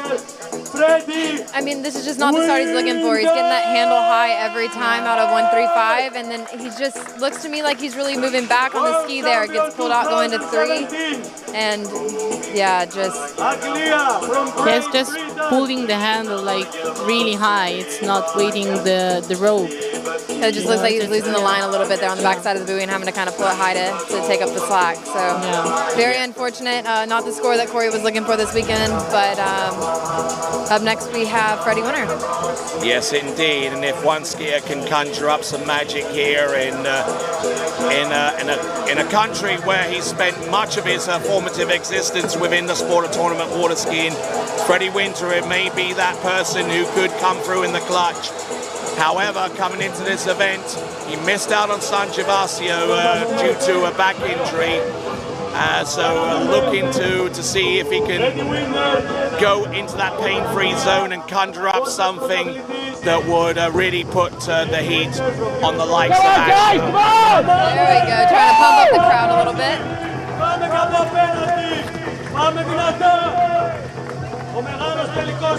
Yeah, he's wanting to get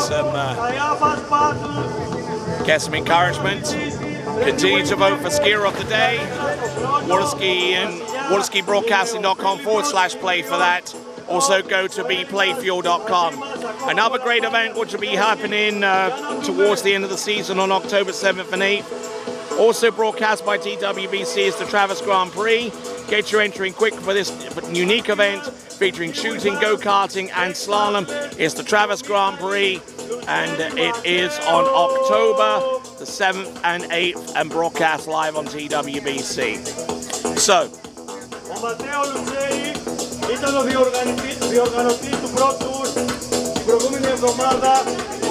let's go dockside.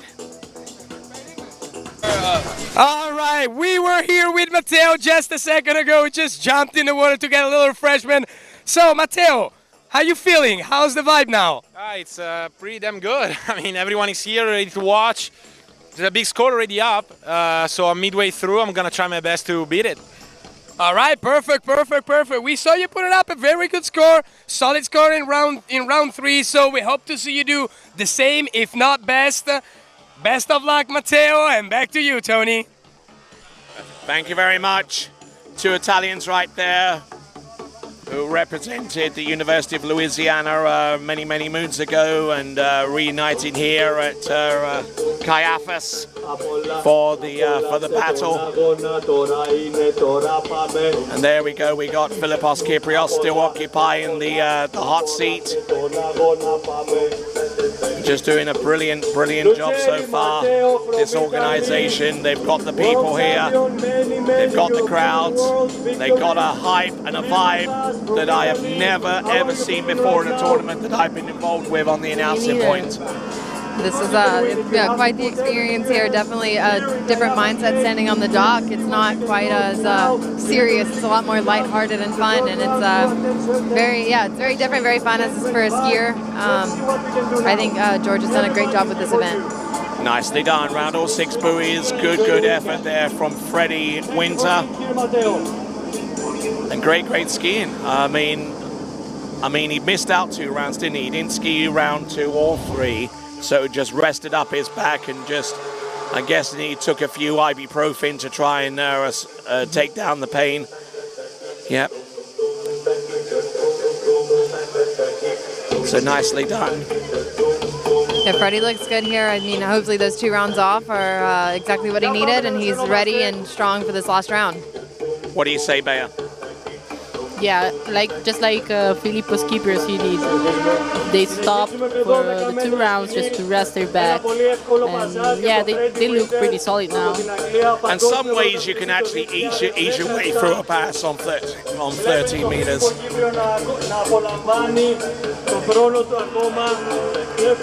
So. Yeah, I mean, I feel like sometimes we tend to take the early passes a little too easy at times. You gotta start going and get going and try to hit the ground running as quickly as you can so that you're ready to build for those harder passes. I'm just wondering how easy he can take something like 12 meters, though, because I mean, any kind of strength that you can save, any kind of effort you can save on that pass, definitely means you can apply that effort onto something a little bit harder. I just wonder how much Freddie Winter can back down and still run 12 meters. I'd say Freddie can run 12 meters on a plank of wood if he tried. So I agree. Maybe we'll see him do that in the future. Here we go. This is 12 meters. Good start. I like his effort out there. Yeah, Freddie's looking really solid, keeping that line tight all the way through. Gone broken over off 5 though, but he's still good though. Yeah. That's a great looking pass. And now it comes down to 11.25 meters, or does it?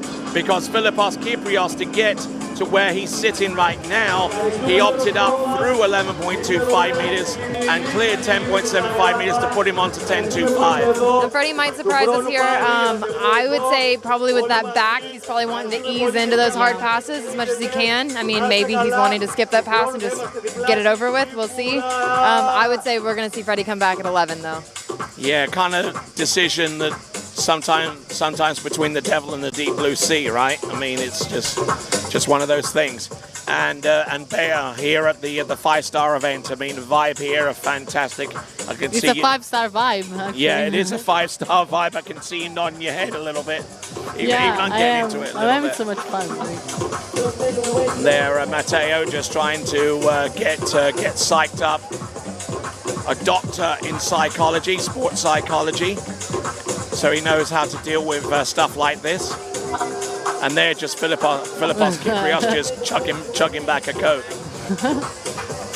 That is 2 contrasts right there in the same shot. Here we go. This is Freddie Winter. This is 11.25 meters. Not going with the opt up here. Yeah, I don't find that surprising. If I were him, I would say I would be wanting to kind of ease in, but still looking good and making easy work of this 11.25 pass. Very light. Oli is realistically, Oli is 2nd or 3rd set back after injuring his back, which he sustained while he was trying to move some furniture. Yeah, that's right. Oh, really? Yeah. And looking at Freddie Winter right now, doesn't seem to have lost a beat or a step. I like the way he edge changes, comes across the wake and trying to like steps down with some good knee bend and just anchors that inside edge into his pre-turn there, Ali. And it's something that we would all like to emulate. I mean, he looks really good and really solid edge changes. Spot picture perfect there. So, but that's what makes Freddie one of the best in the business here. Absolutely, former world slalom champion, got that title in 2017 in Paris, France. and has been one of the more consistent in performers, even going back to 2013, where he won the bronze medal in the World Slalom Championship in Santiago de Chile. He's been either close to the podium or on it ever since that occasion there in November of 2013.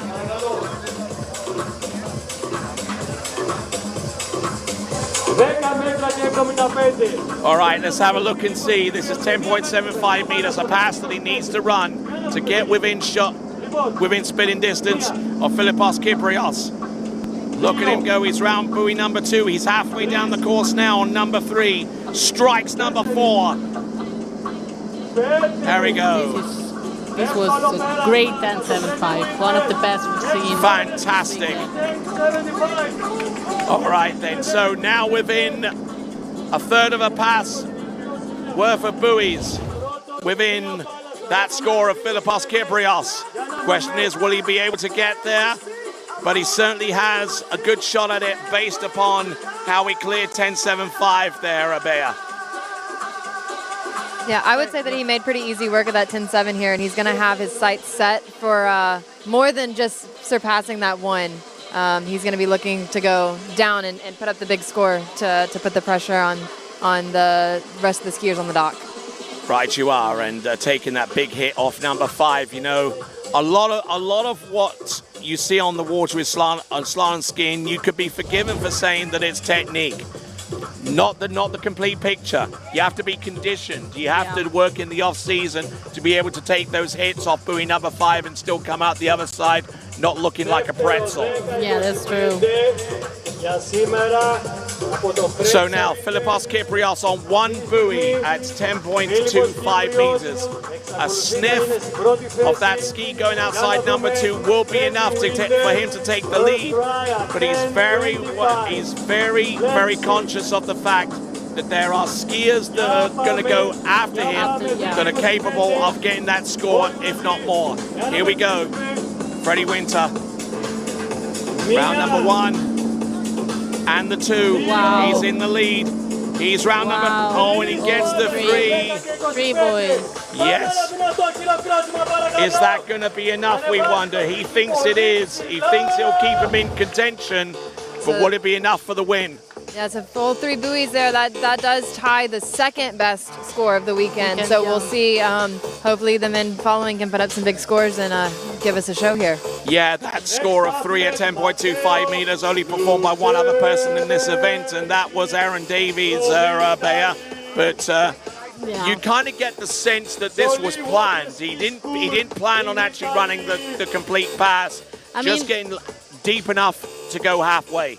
I think so. I mean, I saw like the gate was great. Even the first ball was actually really good. And then I don't know. I feel like not that he stopped because it's 10-5. It's not that easy, but still, I think it could have gone like farther if he tried. Taking that turn almost as if it were number 6. Yeah. So there you go. That we're going to check in on dockside with Lorenzo.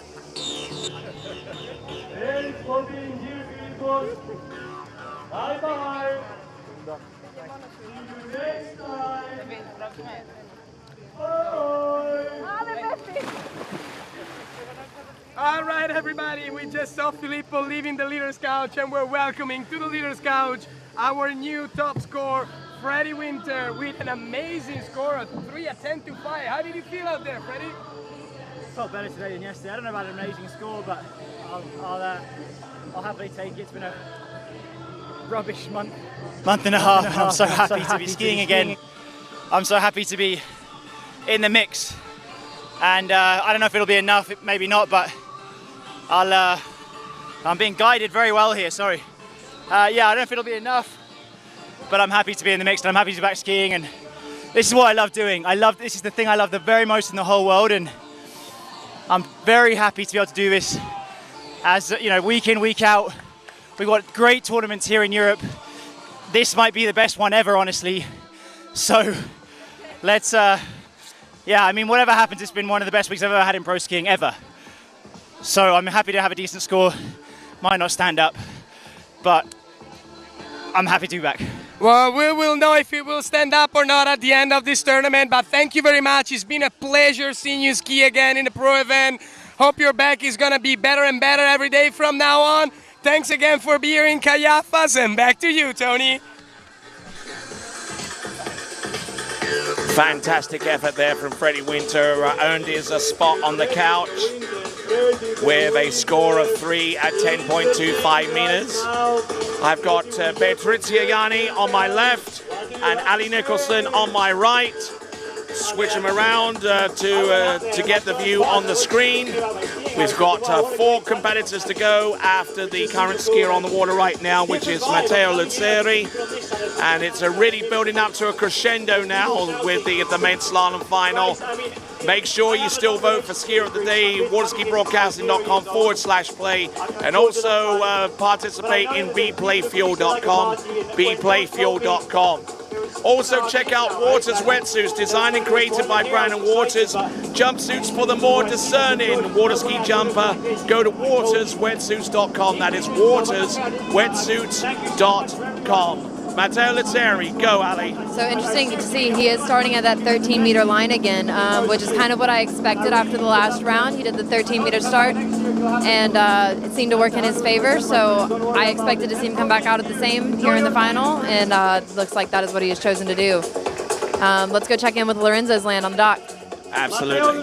All right, welcome back to the dock. We're here with our next competitor in the water. So how is this feeling? How is this music? How is everything out here today? I mean, it's crazy. I mean, I just love seeing how everyone is having a great time. I'm having a great time. All the people here, everyone's just doing a great job and enjoying themselves. All right, let's talk a little bit about your tournament coming up. So, did you rest? Did you get ready? Did you focus properly for the final round?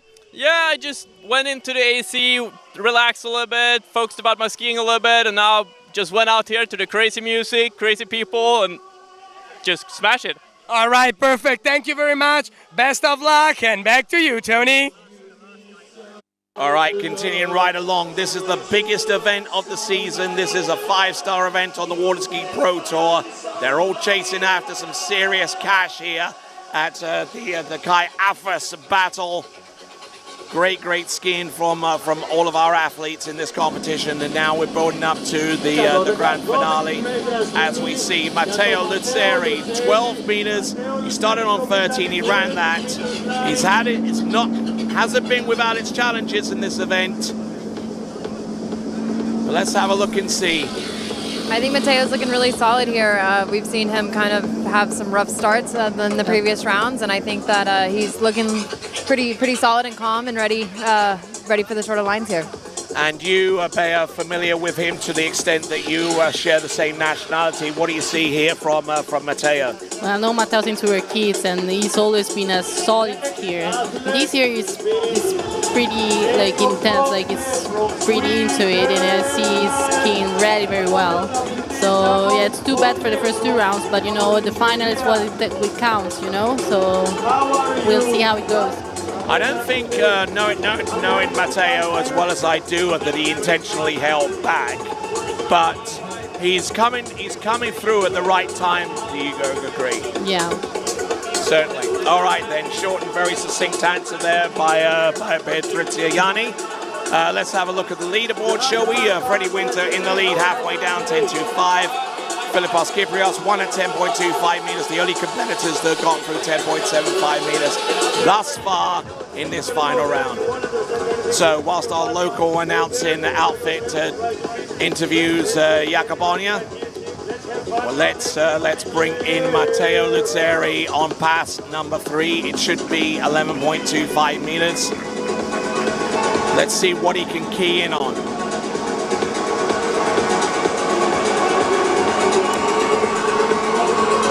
Looking good. Fantastic there on buoy number 2. 11.25 meters shouldn't be too much of a problem although getting in a little bit deep on a couple of these turns, but he's able to survive and get through that pass. I'm sure he'll want to take a little bit of time for self-analysis, but he can't afford that to do that quickly because he only has about 50 seconds to figure out what went wrong in this pass and to correct it in time for 10.75. Let's see at the replay, because I thought he had a nice gate there. Yeah. The start was pretty good. Got a little, I think it was 4-ball. The switch rope kind of threw me off. I saw the bit of extra line at where the switch connects pop up, and I thought we lost him here at 4. Yeah. I don't think it looks as bad from that view. So we'll see Matteo come back here at 10.7 in just a second. Looking in good shape for the most part. That is Matteo Luzzeri out of San Gervasio Bresciano in northern Italy in the Lombardy region. Organised the previous stop to the Pro Tour, the San Gervasio Pro Am. Presented a very, very good tournament there. All right, so this is the must-run pass to get a shot at the leaderboard. Let's see if he can get a good start here. Looking good, round buoy number 1. Needs to get through this run to really put a firm challenge up against Freddie Winter. Look at that. Come on, good Matteo. transition off number 3. He ain't going to go down without a fight. Look at this. Matteo, let's say, yeah, that's more like it. That was a sort of a battle, you know? That was a bit of a battle, yeah. I thought kind of from the start, his edge change into 1 looked a little strange to me. Yeah. And he definitely had to fight to get all 6 there, but definitely happy to see him get through it. Looking good off the first couple of turns. Things started to get a little bit sideways as he came off number 3, and we look at it here. Ski a little bit behind him. I thought he was going to take a dive into buoy number 4, but I tell you what, and even going into number 5, but he steadied himself up, backed off. The ski came under him beautifully off number 5. He got round number 6. Tremendous effort to get through that pass, and doesn't he know it? He did a great job, actually. Great job. All right, Ali, 10.25 meters. It's going to take halfway down that pass for Matteo to at least tie with Freddie Winter. Yeah, so looking here at the leaderboard, we got Freddie at 3, and then Philippos is sitting with the 1 at 10.25 here. Season's best for Matteo was in the previous round with 2 at 10.25. So let's see if he can better that season's best. He's coming through at the right time. Currently 20th on the Pro Tour standings list. Season's best, 2 at 10.25. Can he get more than that? Entrance gates, buoy number 1. He has a chance. He's round buoy number 2. Does he get outside? Oh, he doesn't make a little annoyed with himself, but he gets 2. Doesn't put him on the couch, but it does put him in contention for one of the top prizes in this event. Yeah, I mean, I know Matteo's going to be a little bit frustrated there. He was so close to being outside 3.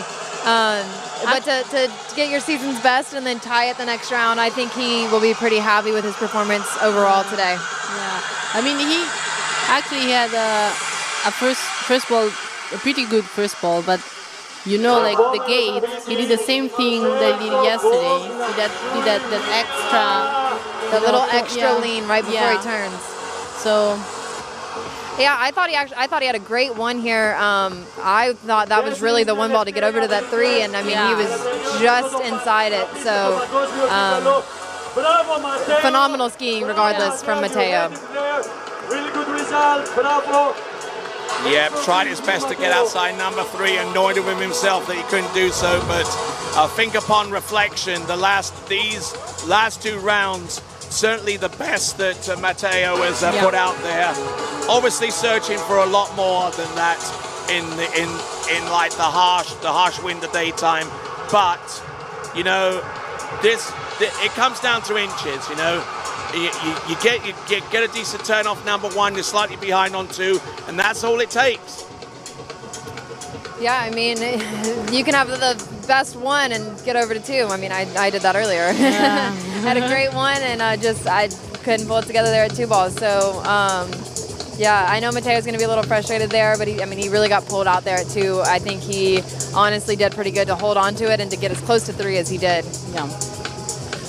All right, now we're down to our last 4 competitors. We'll have Benjamin Stadelbauer, Aaron Davies, and Will Asher to come in just a few minutes. But before then, it's going to be Sweden's Jakob Bonja. And if you've seen anything among our performances so far that has earned your vote for Skier of the Day, go to waterskibroadcasting.com/play to vote for your Skier of the Day. waterskibroadcasting.com/play to vote for your Skier of the Day. Let's go dockside and check in with Lorenzo's land. Welcome back to the dock. We're here with Matteo. Just got done skiing. Unfortunately, a little short of the lead. So, Matteo, tell us what happened out there. That 1 ball at 10-5 looked pretty good. Yeah, it was even better than this morning, honestly. And then I got shoulder forward into 2. I still decided to commit to my turn, but I was ahead of the boat. So by the time the pool came, he squashed me. And I didn't really have a shot to get 3, but not too displeased with this, to be honest. Now, you did good. You did pull up 2 good scores on the board today, and today, both of them, actually. So we're really happy to see you here. We're really happy to get you ski that consistent, and thank you very much again for being here. Back to you, Tony. Wow, and from someone who was even contemplating not skiing the 3rd round in today's competition. I mean, last night I saw him. He was a figure of despondency after the first 2 rounds, and then he just pulled it all together for the 3rd round and the championship round. And Matteo Lazzeri, you know, I mean, he must take some confidence away from this competition. Bayer and Ali. Yeah, I mean, yesterday was, of course, he wasn't happy with his score. I think he slept over it, you know, he thought about it. This morning was like, okay, I have to go for it. Yep, get after it. Yeah, I know sometimes it's kind of hard to recover from that first day, but I think you have to, you know, sleep it off and shake it off and come back and treat today as a new day. And I think that's exactly what Matteo did, and I think he'll be overall very pleased with his performance today in both rounds. Well, with a nod to another. Okay, let's check in on dockside with Lorenzo. Welcome back to the dock. We're here with Benny Stadelbauer, next in the water. So, Benny, how are you feeling today? Yeah, good. This is the final round. Everyone's been skiing really well. We're here in Greece, beautiful country. Kaiafas is great. Thanks a lot, George. You've put a hell of a party together. Okay, so right now the leaderboard stands Freddie with 3 at 10-5, Matteo with 2, and Filippo with 1. What do you think? Yeah, all these guys left their best skiing for last, and hopefully I can do the same, you know. All right, perfect. We really hope that you can do the same as well. Best of luck, and back to you, Tony. Why, thank you very much, and some great skiing all the way through at this time. So I'll tell you what, we're here at the Kaiafas battle for 2022. I've got Ali Nicholson here to my right, and Beatrice Iani to my left. We're witnessing some absolutely outstanding performances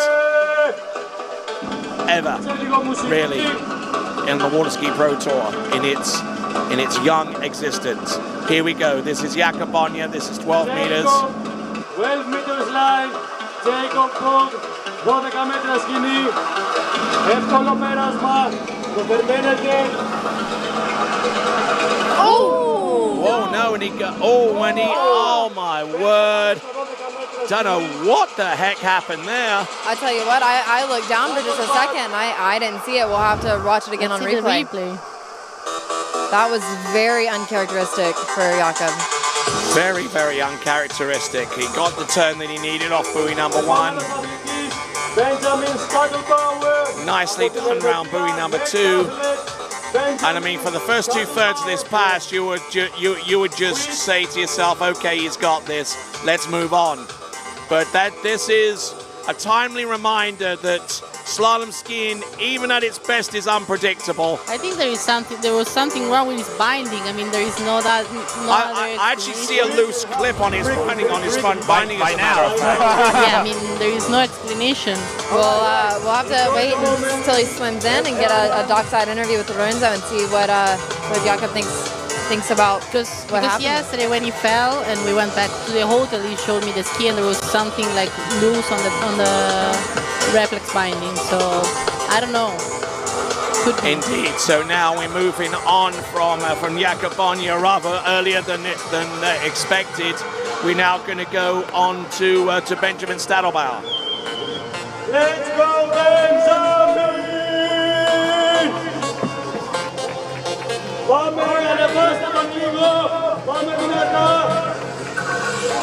All right, Benjamin Stadelbauer out of Geneva in Switzerland. His stock is improving very, very slightly, slowly but surely. So, quite a few of these competitors have run 39.5 or 10.75 meters.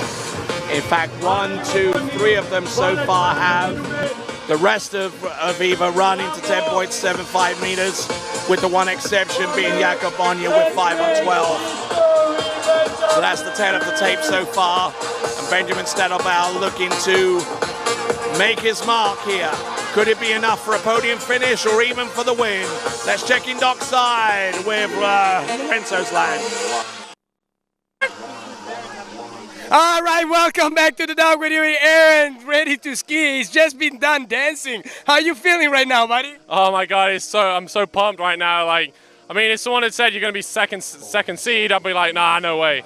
But I'm here right now, and everyone here is amazing. It's such an amazing vibe right now. Just so chill. There's not, thinking about the skiing, but the mind's off the skiing. It's like, oh, we're having fun, and then just get the job done on the water. All right, perfect. There is already a few big scores on the board. Are you afraid about those scores at all? I'm just going to do what I can do, I mean, I put down my score. I'm a happy guy this weekend. To get up, to get up there with the big guys, it's an honor. But I'm just going to do what I do best, and we'll see where that puts me. All right, perfect. We hope to see you doing your best of the best of the best. Best of luck, and back to you, Tony. All right, Aaron Davies getting ready to go. So, Aaron Davies, who actually got off to an impressive start with 2 at 10.25 meters right off the get-go. And now this is a 12-meter start. Do not forget that. Coming into the course, Benjamin Stadelbauer. This is the guy who, in one of the previous rounds, actually had an opt-up through 38 off and ran 10.75 meters to put him in a position where he could produce a score in 10.25 meters. So to see him go out on 12 meters, not at all surprising.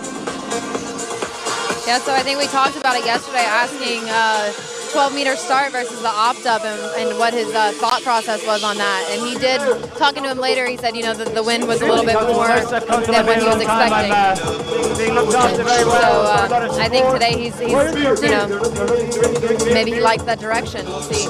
I might have to ski again. I don't know. Certainly like that, and certainly that brings another question a little bit is to what circumstances would dictate you starting from a certain direction? Now, obviously, the wind plays a factor. Sunlight obviously does as well. But maybe some other course feature prompts you to take a certain pass in a certain direction.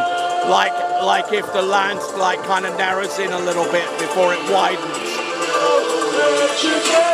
Yeah, I mean, I know that we've said it time and time again, that gate from the start end is a little bit challenging, but he's actually going to set himself up to take the 10.7 from that challenging gate in, so maybe he's thinking about the 10.25 and hoping to get that gate from the far end. Yeah, that's what I thought too. He wants that 10.25 coming back with it. He wants the 10.25 from this direction, but but at the moment he's going to attempt 11.25 from this. Look at that. Good tight line. Nice, look at that. Brings the handle down. Very reminiscent of a one late great Andy Mappel, of which he has emulated his style from start to finish, and looked every bit the master of that course at this time. So, any elements that you see out there, Bea, that kind of stand out for you? He looked great. I really like how he turned his head on his offside, on his 1-3 ball, just to let the ski turn. Just remarkable skiing there from Benjamin Stadelbauer, starting on 12. This is 11.25 meters. Let's not gloss over the fact that at 11.25 meters and shorter, the handle does not reach outside the buoy line from the center of the course where the boat travels down the middle. There we see Freddie Winter extending his occupancy of the couch. I'm probably making plans for tonight, I don't know.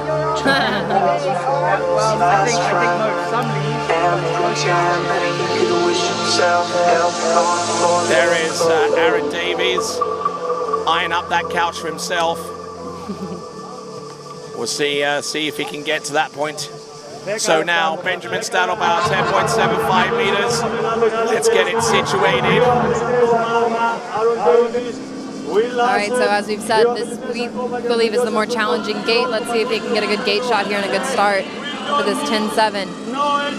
Bleeds off a little bit of speed going into the gate shot, but he's fine. He's gone round buoy number 1. He's good to go round number 2.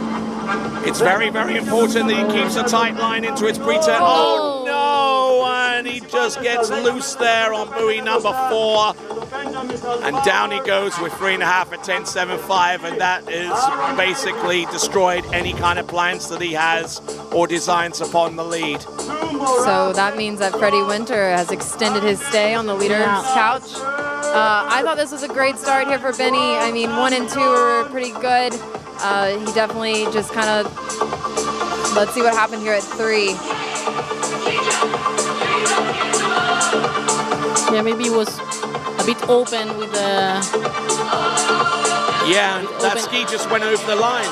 It did go over the line there at 4. I mean, he was going to have some ground to work up. He lost a lot of space there at 3, so he was going to have to work to stay in it, but unfortunately going down on the backside of 4 ball there. Right you are. So looking at the Benjamin Stadelbauer, I mean, for the first half of this pass, he looked in very, very good shape. But then he came round, and then here, yeah, he lost a bit. But nothing he couldn't have handled. And then he brought the handle down a little bit low, and there was. So at this moment in time, looking at the leaderboard, a brief glance over, and it shows that Matteo Luceri is currently on the bubble on the podium. I'm Tony Lightfoot, she's Ali Nicholson, she is Beatricia Yanni, and we're continuing to rock right along with this competition to the last 2 competitors. We've got Will Asher coming up in a few minutes, but before them, it's going to be the surprise package of this competition. It's Aaron Davies from Great Britain.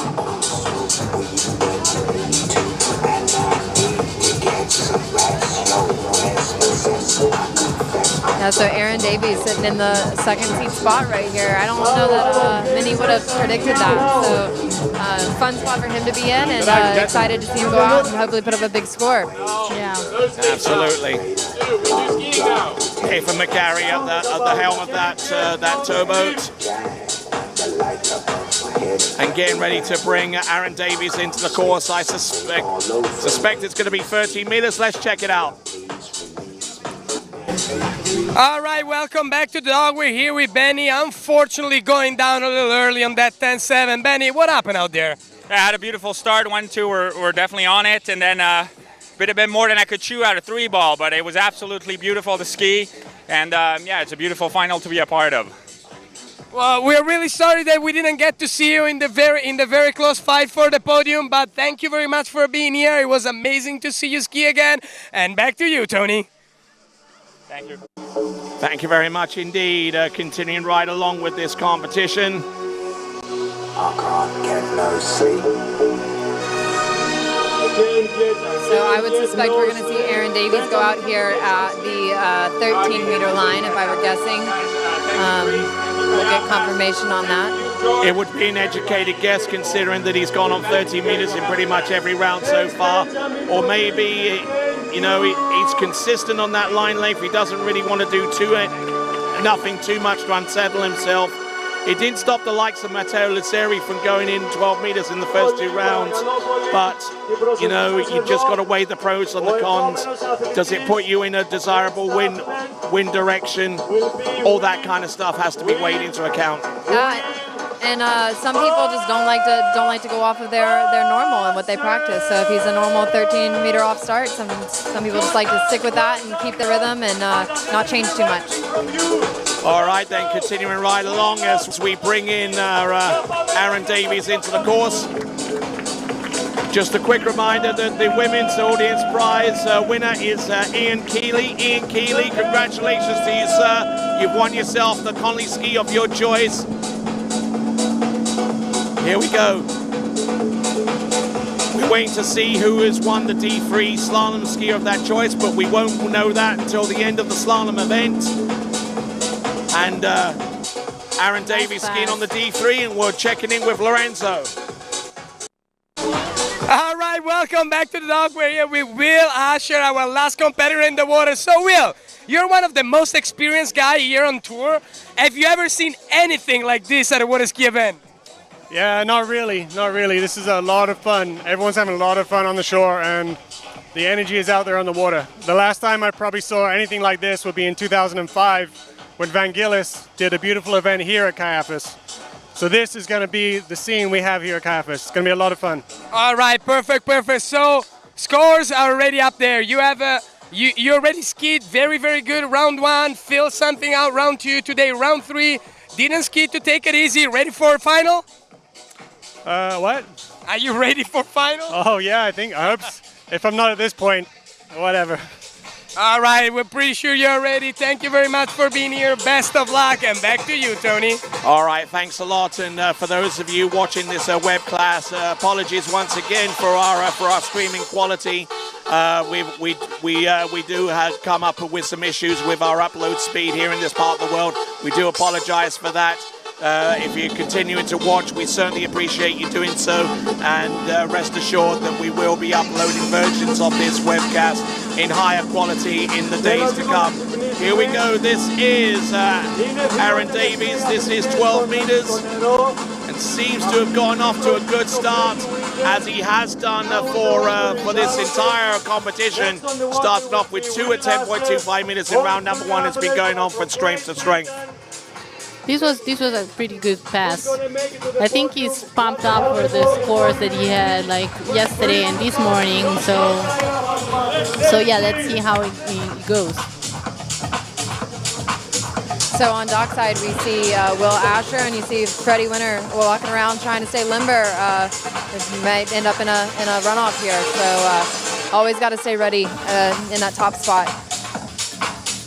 Yes, let's not forget that. I mean, halfway down in that 10.25 meters, hard enough to get down, but when you're in a position where you could potentially tie and not risk a fall on 3, I mean, the options become really, really simple at that point. Not simple so far as its execution, but just simple from the point of view that it's a cut and dry score that you need to get to at the very least to put you in a contention to win the event via a runoff situation, possibly. All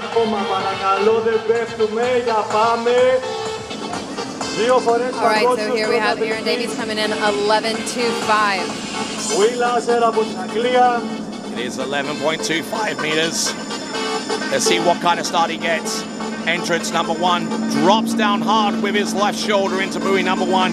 He gets the ski back ahead of it. He's halfway down the course, 2/3 the way down the course now on 4. Good to go round number 5, and he runs the entire pass. 11.25 meters, but the challenge ahead of him is significant. 10.75 meters coming up next, but he at least gets to that point there, Ali. Yeah, so we've seen Aaron get through this next pass, 2 of the 3 rounds, so hopefully we can see him put it down again and put up a challenge for our leaderboard. So we have currently Freddie Winter sitting with 3 at 10.25, and then Mateo with the 2 at 10.25, and then in the third spot currently is Philippos. Yes, indeed, you are right. At this time, Aaron Davies is really keeping his head above water at 11.25 meters. 10.75 meters comes up next. As Will Asher sets himself ready with his gloves on. How soon he gets into the water is yet to be determined.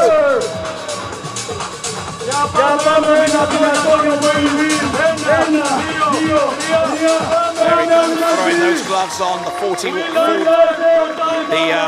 41 tail gloves, which he had a hand in designing, if you excuse the pun. All right, so here we come, Aaron Davies, 10.75. Do we think that he can run it again? Let's see what kind of start he can get here.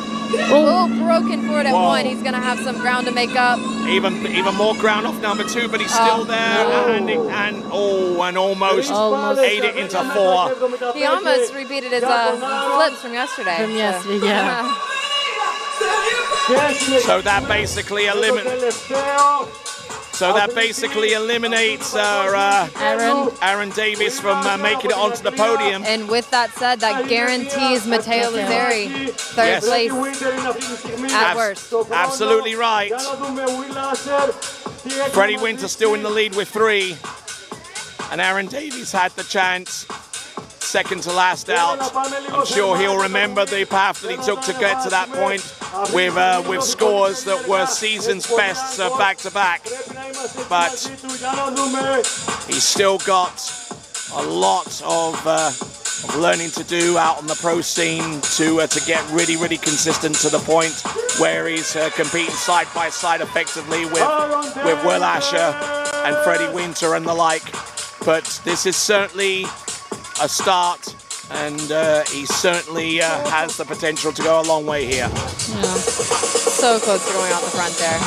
All right, so up next we have Will Asher, our current Pro Tour leader, top spot there on the Pro Tour so far, and season's best of 5 at 10.25, weekend best of 4 at 10.25. So let's see if he can do it again. Will he be able to do enough to knock Freddie Winter off the couch? Or even doing a new course score, best score, which is 4 at 10.25. Yeah, 4 at 10.25 is the current course record here. It was set several seasons ago at the Kaiafas battle in 2005. And it's been a while since anyone has come into these parts and produced a score along the same lines until Will Asher hit the water yesterday in the first round and just absolutely just obliterated the course to tie the course record with 4 at 10.25. Yeah.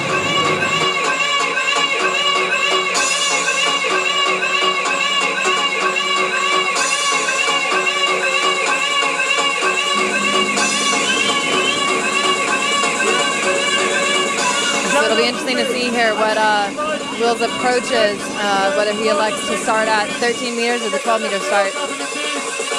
Yep. So a 13-meter start, we believe. And let's check in on Doc's side with Lorenzo. All right, welcome back to the Dock with Aaron, who just got done skiing. Man, you've been seeing so consistent all weekend. What happened out there today? I don't know, maybe I was a little bit tired. 4 sets in a weekend, competitive sets, it took its toll on me a little bit. I know I got an okay one, I came forward a little. I just thought I'd stay calm into 2. I think I just pulled a little too long and couldn't slow the ski down. But I'm really happy with the weekend.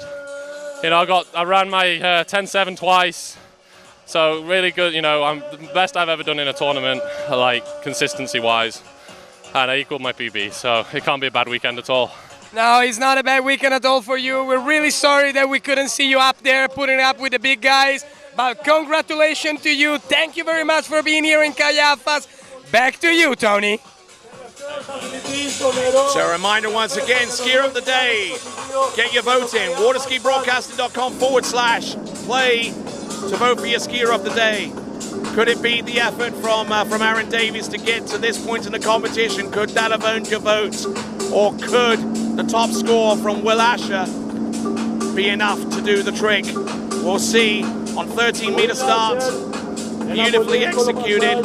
1, 2, 3, 4, 5, and indeed the 6th buoy looks as smooth as silk out there, Ali. Yeah, I mean, Will, again, is one of the best in the business, so, like, we expect nothing less from Will here. The 13-meter start is a walk in the park for him, so just kind of feeling it out and getting warmed up. He set out the round this morning, so this is his first time on the water. And we got Freddie on the dock, just, you know, like I said, staying limber, shaking out those legs, waiting to see what score Will puts up. Just in case it's going to be a run-off. All right, so what scores have we got on 10-2-5 so far? We got the 1 from Philippos Kyprios. That's good enough for third. Lucerian second with 2. Winter for 3.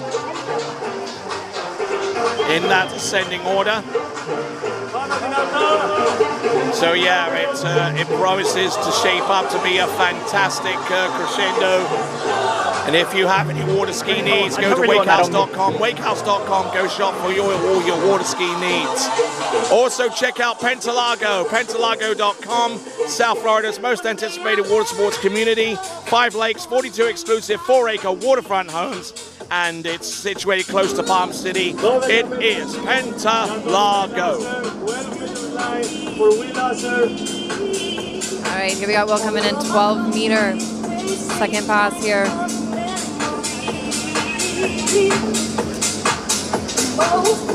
We saw some interesting approach from Will yesterday. He elected to go out and only run the 13-meter and the 12-meter in the second round, and then he set out the round this morning. So staying rested, staying fresh. Hopefully he was just saving it up for a big score this round. Oh, nicely done. Fantastic effort there from Will Asher. 13 and 12 back-to-back is just so smooth and so polished and precise, you know, but it really is the complete package. I'll explain that in a moment, but in the meantime, let's go over to Lorenzo. All right, everybody, welcome back to the dock. We're here with Matteo Luzzeri, who just secured spot number 3 on the podium of the Kaiafas battle. So, Matteo, how you feel about that podium? It's been 8 years since my last podium in the Pro Tour. I'm stoked. I wish I got a little piece of 3 to battle with the boys, but I'm going to be happy when I get on the podium, I'll tell you that. We would have loved to see you battle. Thank you very much. Back to you, Tony.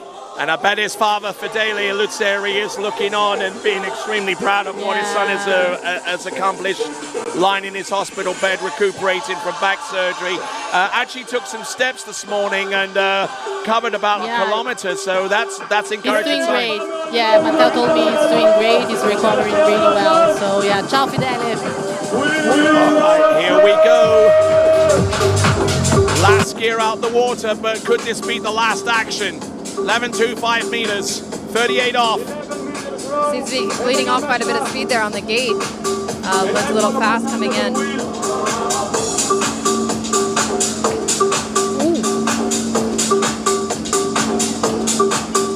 Absolutely on fire out there, Will Asher.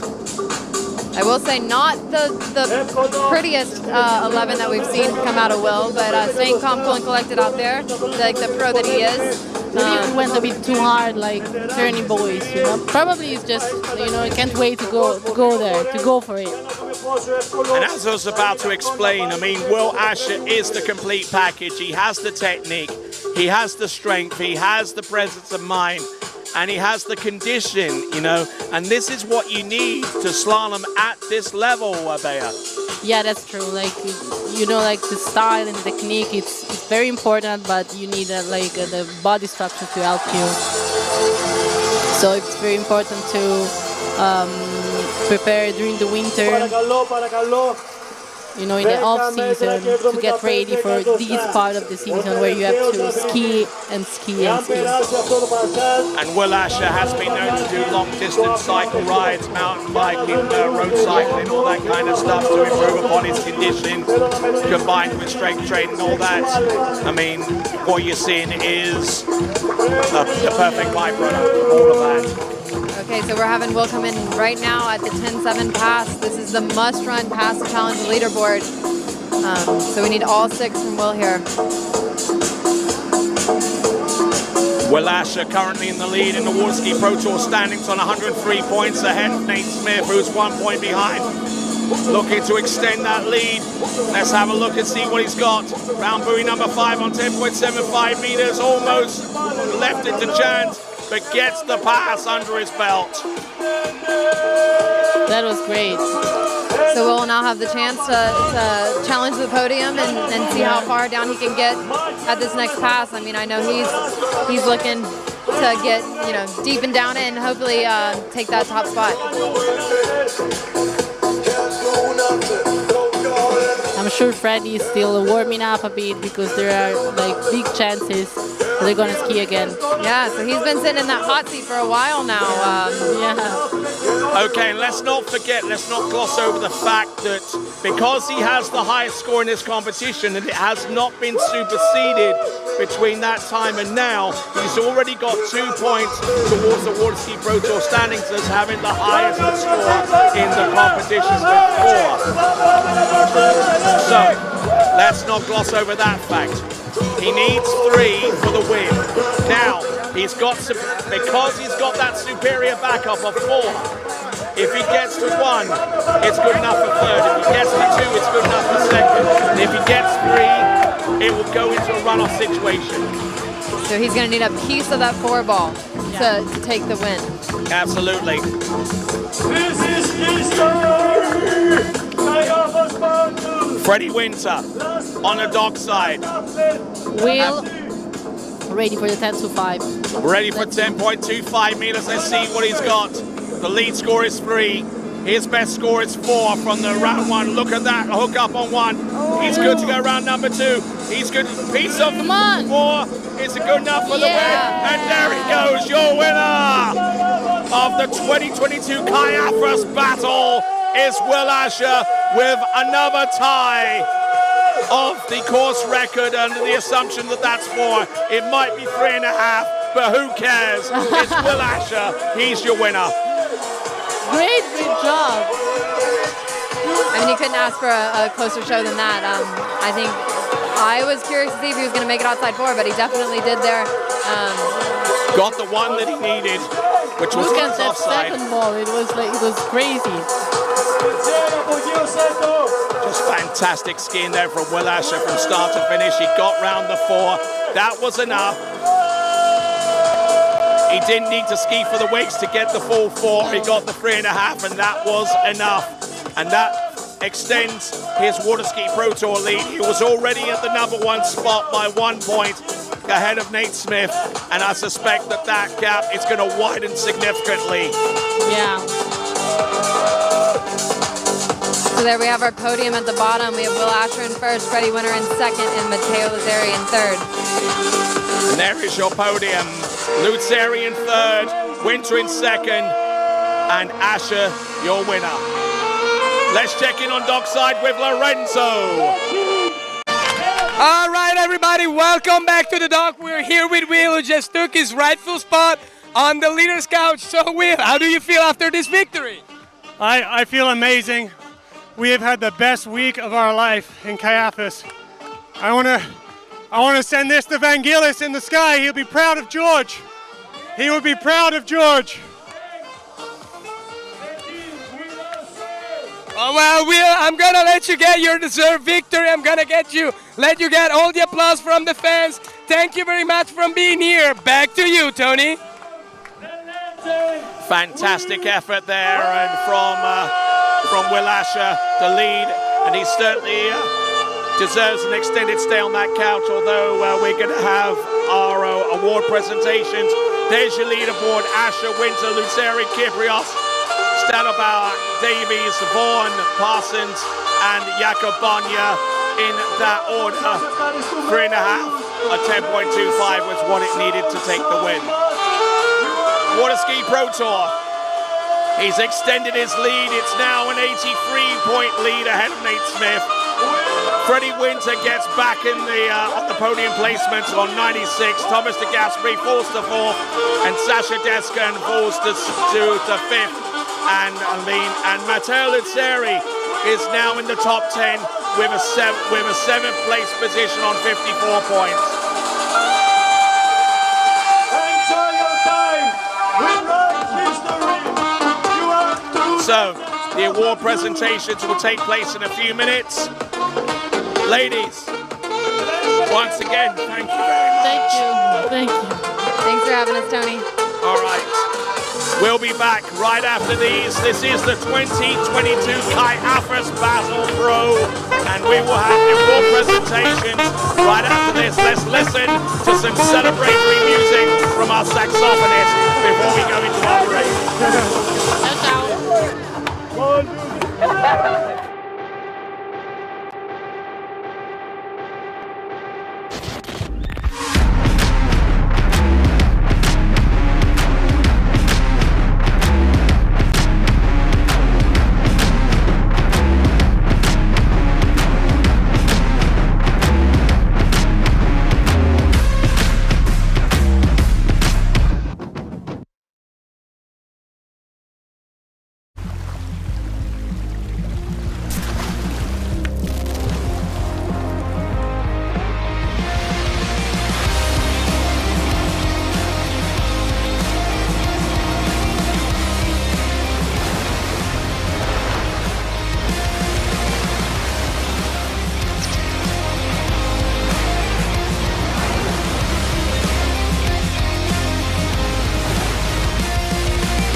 Hi, my name is Brantley Hawkins. I'm one of the co-founders here at New Dimensions Wellness. My partner and I have over 20 plus years of sports medicine and exercise experience working with the most elite athletes in the world. Together we have developed a proven system that has been sought out by these professional athletes and is now available to you. You will move your body and loosen your joints in ways that you haven't before. It's not your typical weight training, it's not CrossFit, and it's not crunch fitness. Once I got in here, it was a big eye-opener how much different that they go about everything.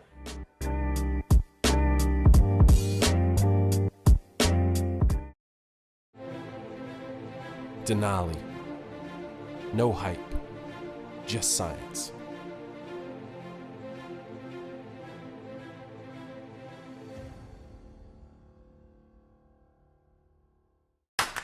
What if I told you there was a place where the sounds of nature are only broken by the roar of a boat? A place where that summer feeling lasts all year long. A place where the Florida sun is only outshined by the smiles of the skiers. A place where first-time skiers can ski alongside world champions, and the world-class coaches work with all levels of skiers. What if I told you there was a place where life slows down and your only job is to make lifelong memories? That place is Swiss Waterski Resort. Book your trip at SwissWaterskiResort.com.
παρακαλώ, κύριε παρακαλώ, να περάσουμε τα ομάδα.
Ladies and gentlemen, we're about to do the prize presentations. Are you entertained?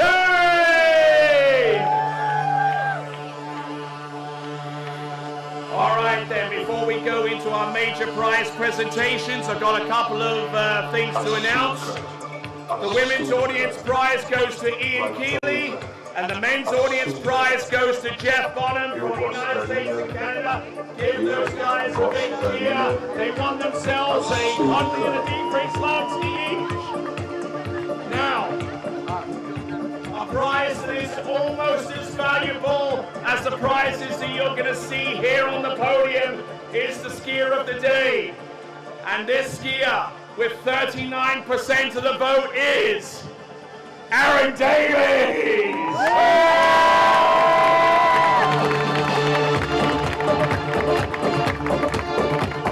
Come on down, Aaron, I just saw you.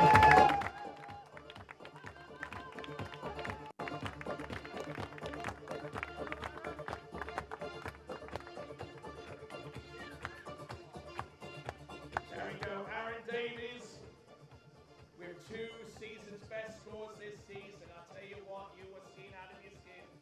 Yeah, you know, it's been great here. I mean, from my first set here, I knew it was great. I knew some big scores were going to go down, and you know, I was just trying to ski my best and see what happened. And I got 2 seasons best, equal my PB, so I'm really, really happy. You know, to be stood on the dog's 2nd seed. Someone has told me that coming into this tournament, I'm like, no way. So I'm really happy. Thank you guys for this. I appreciate it, and I'll see you next year. Fantastic.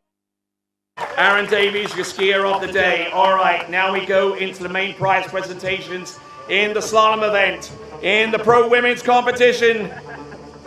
First of all, sorry about this.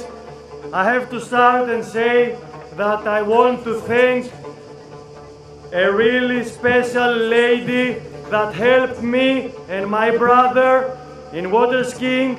She helped Greek water skiing. She has done everything for that. That special lady is Debbie Papadimitriou. I own her, me and my brother, what we are now. Thanks Debbie. That prize here is for you. The Greek water ski, I think it's what it is because of you. Thank you for being part of the Greek water ski, of the history that we have made. Thank you, Debbie Papadimitriou. Now we can continue. Excellent. All right, so pro women, 4th place with her best score of 4:11.25 minutes. Let's give it up, please, for Alicia Bagnoli.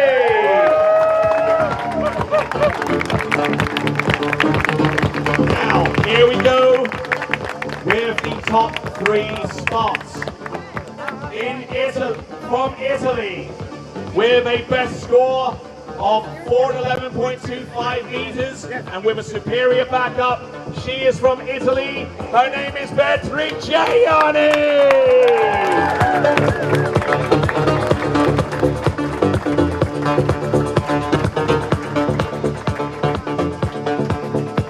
Second place from the United States of America with her best score of 2:10.75 meters, Ali Nicholson.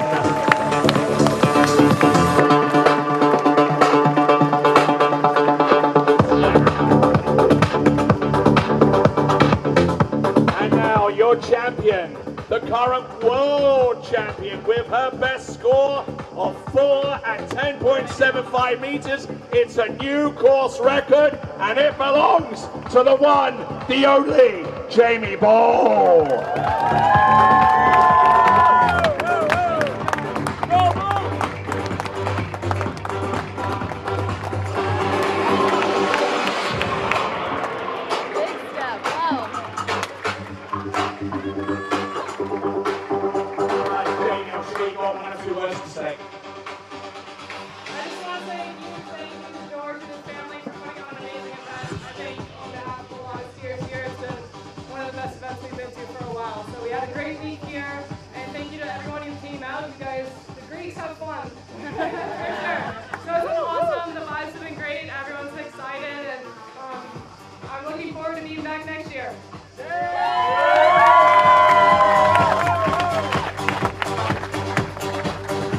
Ladies and gentlemen, presenting to you your women's competitors, Alicia Bagnoli, Petrigiani, Ali Nicholson, and your champion, Jamie Ball.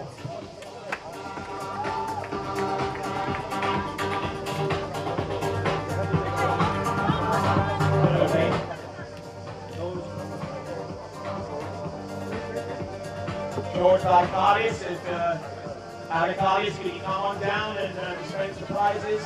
George Adakadis, present the trophies.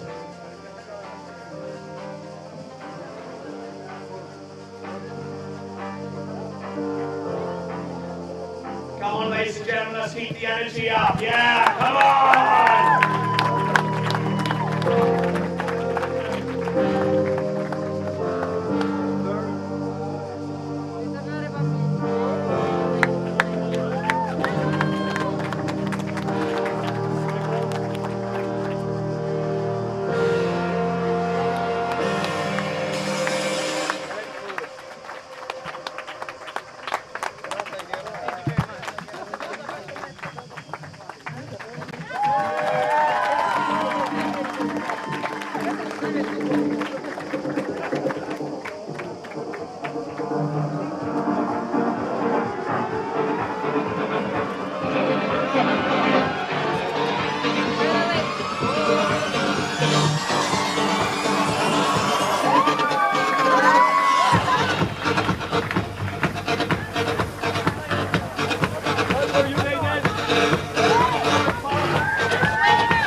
Greek olive trees, plant that in your garden.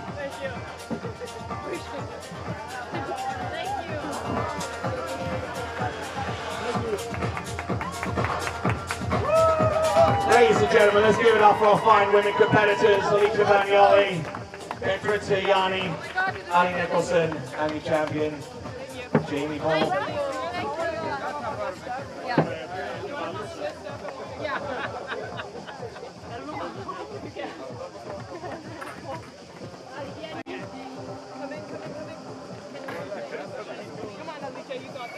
You got this, Alicia.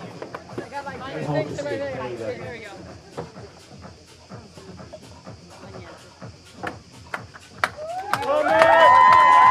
Bravo!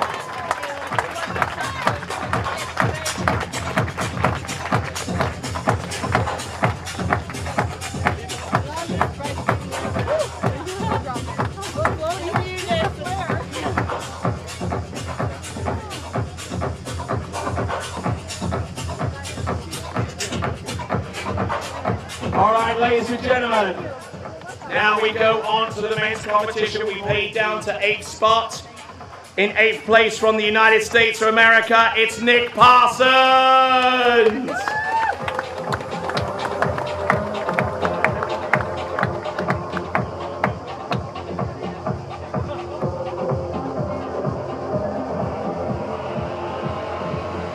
Whilst Nick makes his way down, let me tell you that in 7th place from the United States of America, Corey Vaughn.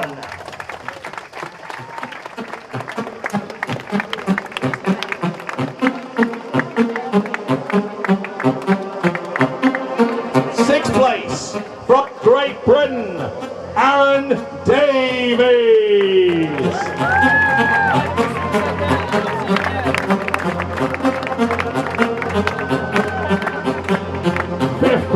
From Switzerland, Benjamin Stadelbauer.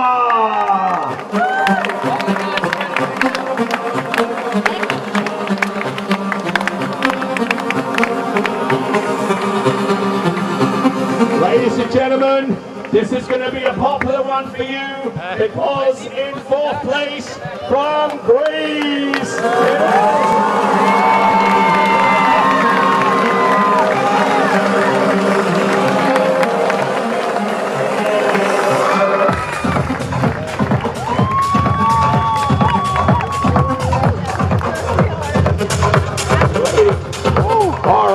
coming down to 3rd place from Italy, his first ever podium finish in a Waterski Pro tournament from Italy, Matteo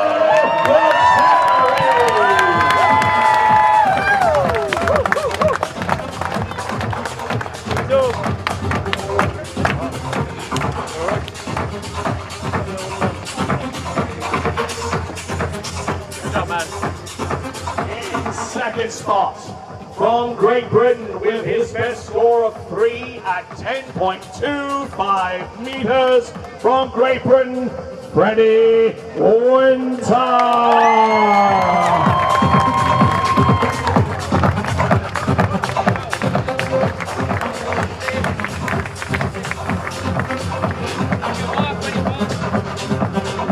Face this way or that way?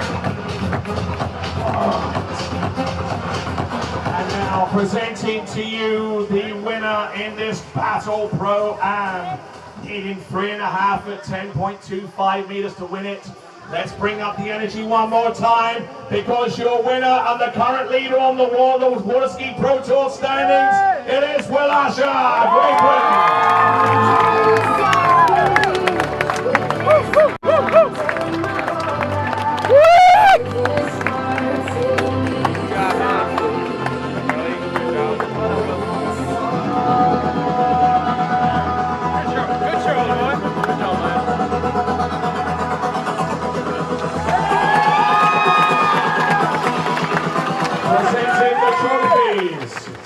Hatzis.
Celebrate your slalom winners. From 8th place Nick Parsons, Corey Vaughan, Aaron Davies in 6th, Ben Muscatov in 3rd, Apostle Kyprios in 4th. In 3rd place, Matteo Lazzeri. Runner-up, Freddie Winter. And your champion, Will Asher. Well, my friend. Thank you so much. Good skiing. Thanks for seeing you. Thank you. Hela är bra. Hela så bra. Thank you, mate. Good to see you. Thank you. Will Asher, you've got some words to say. Yeah, we have had the most fantastic week of our life. We have been spoiled here in Greece. I came here in 2005 and we had a beautiful man called Vangelis who did an event that seeded itself in our mind for the last 17 years, and here we are today and we have George Hatzis and his people and Tassos and all the Greek people, and we have had the week of our life. I am so proud to stand here on top of the podium, and this is going to be a week we will never forget. And I look forward to next year. Yeah!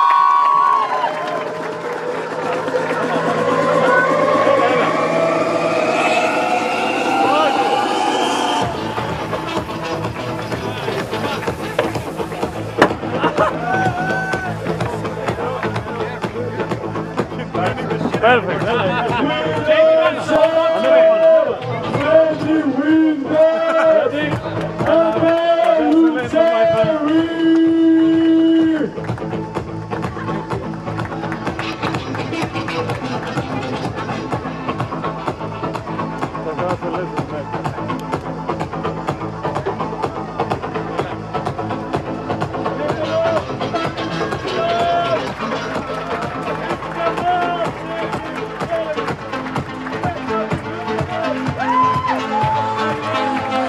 Well, ladies and gentlemen, as Will Asher holds aloft his trophy and the rest of our medalists and prize money recipients have received their spoils, let me take this opportunity to say, and going in line with what Will Asher just said, that I'm immensely proud to be here in Greece for this competition, the Kaiafas 2022 Battle!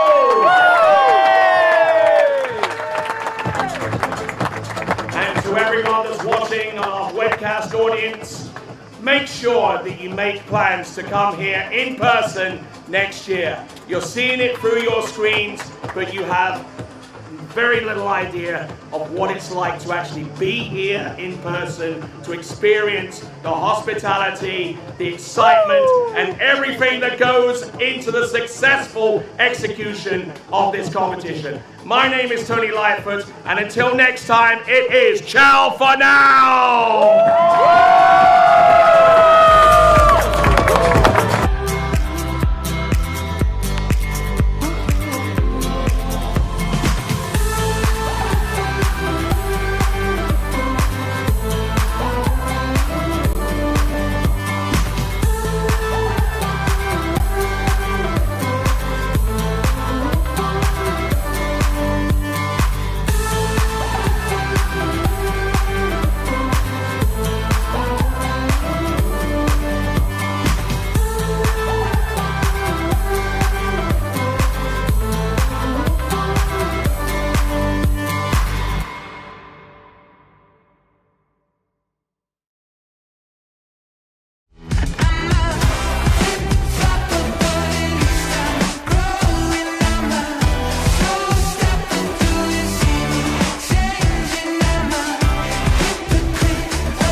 For skiers and water enthusiasts, Florida lakes are what dreams are made of.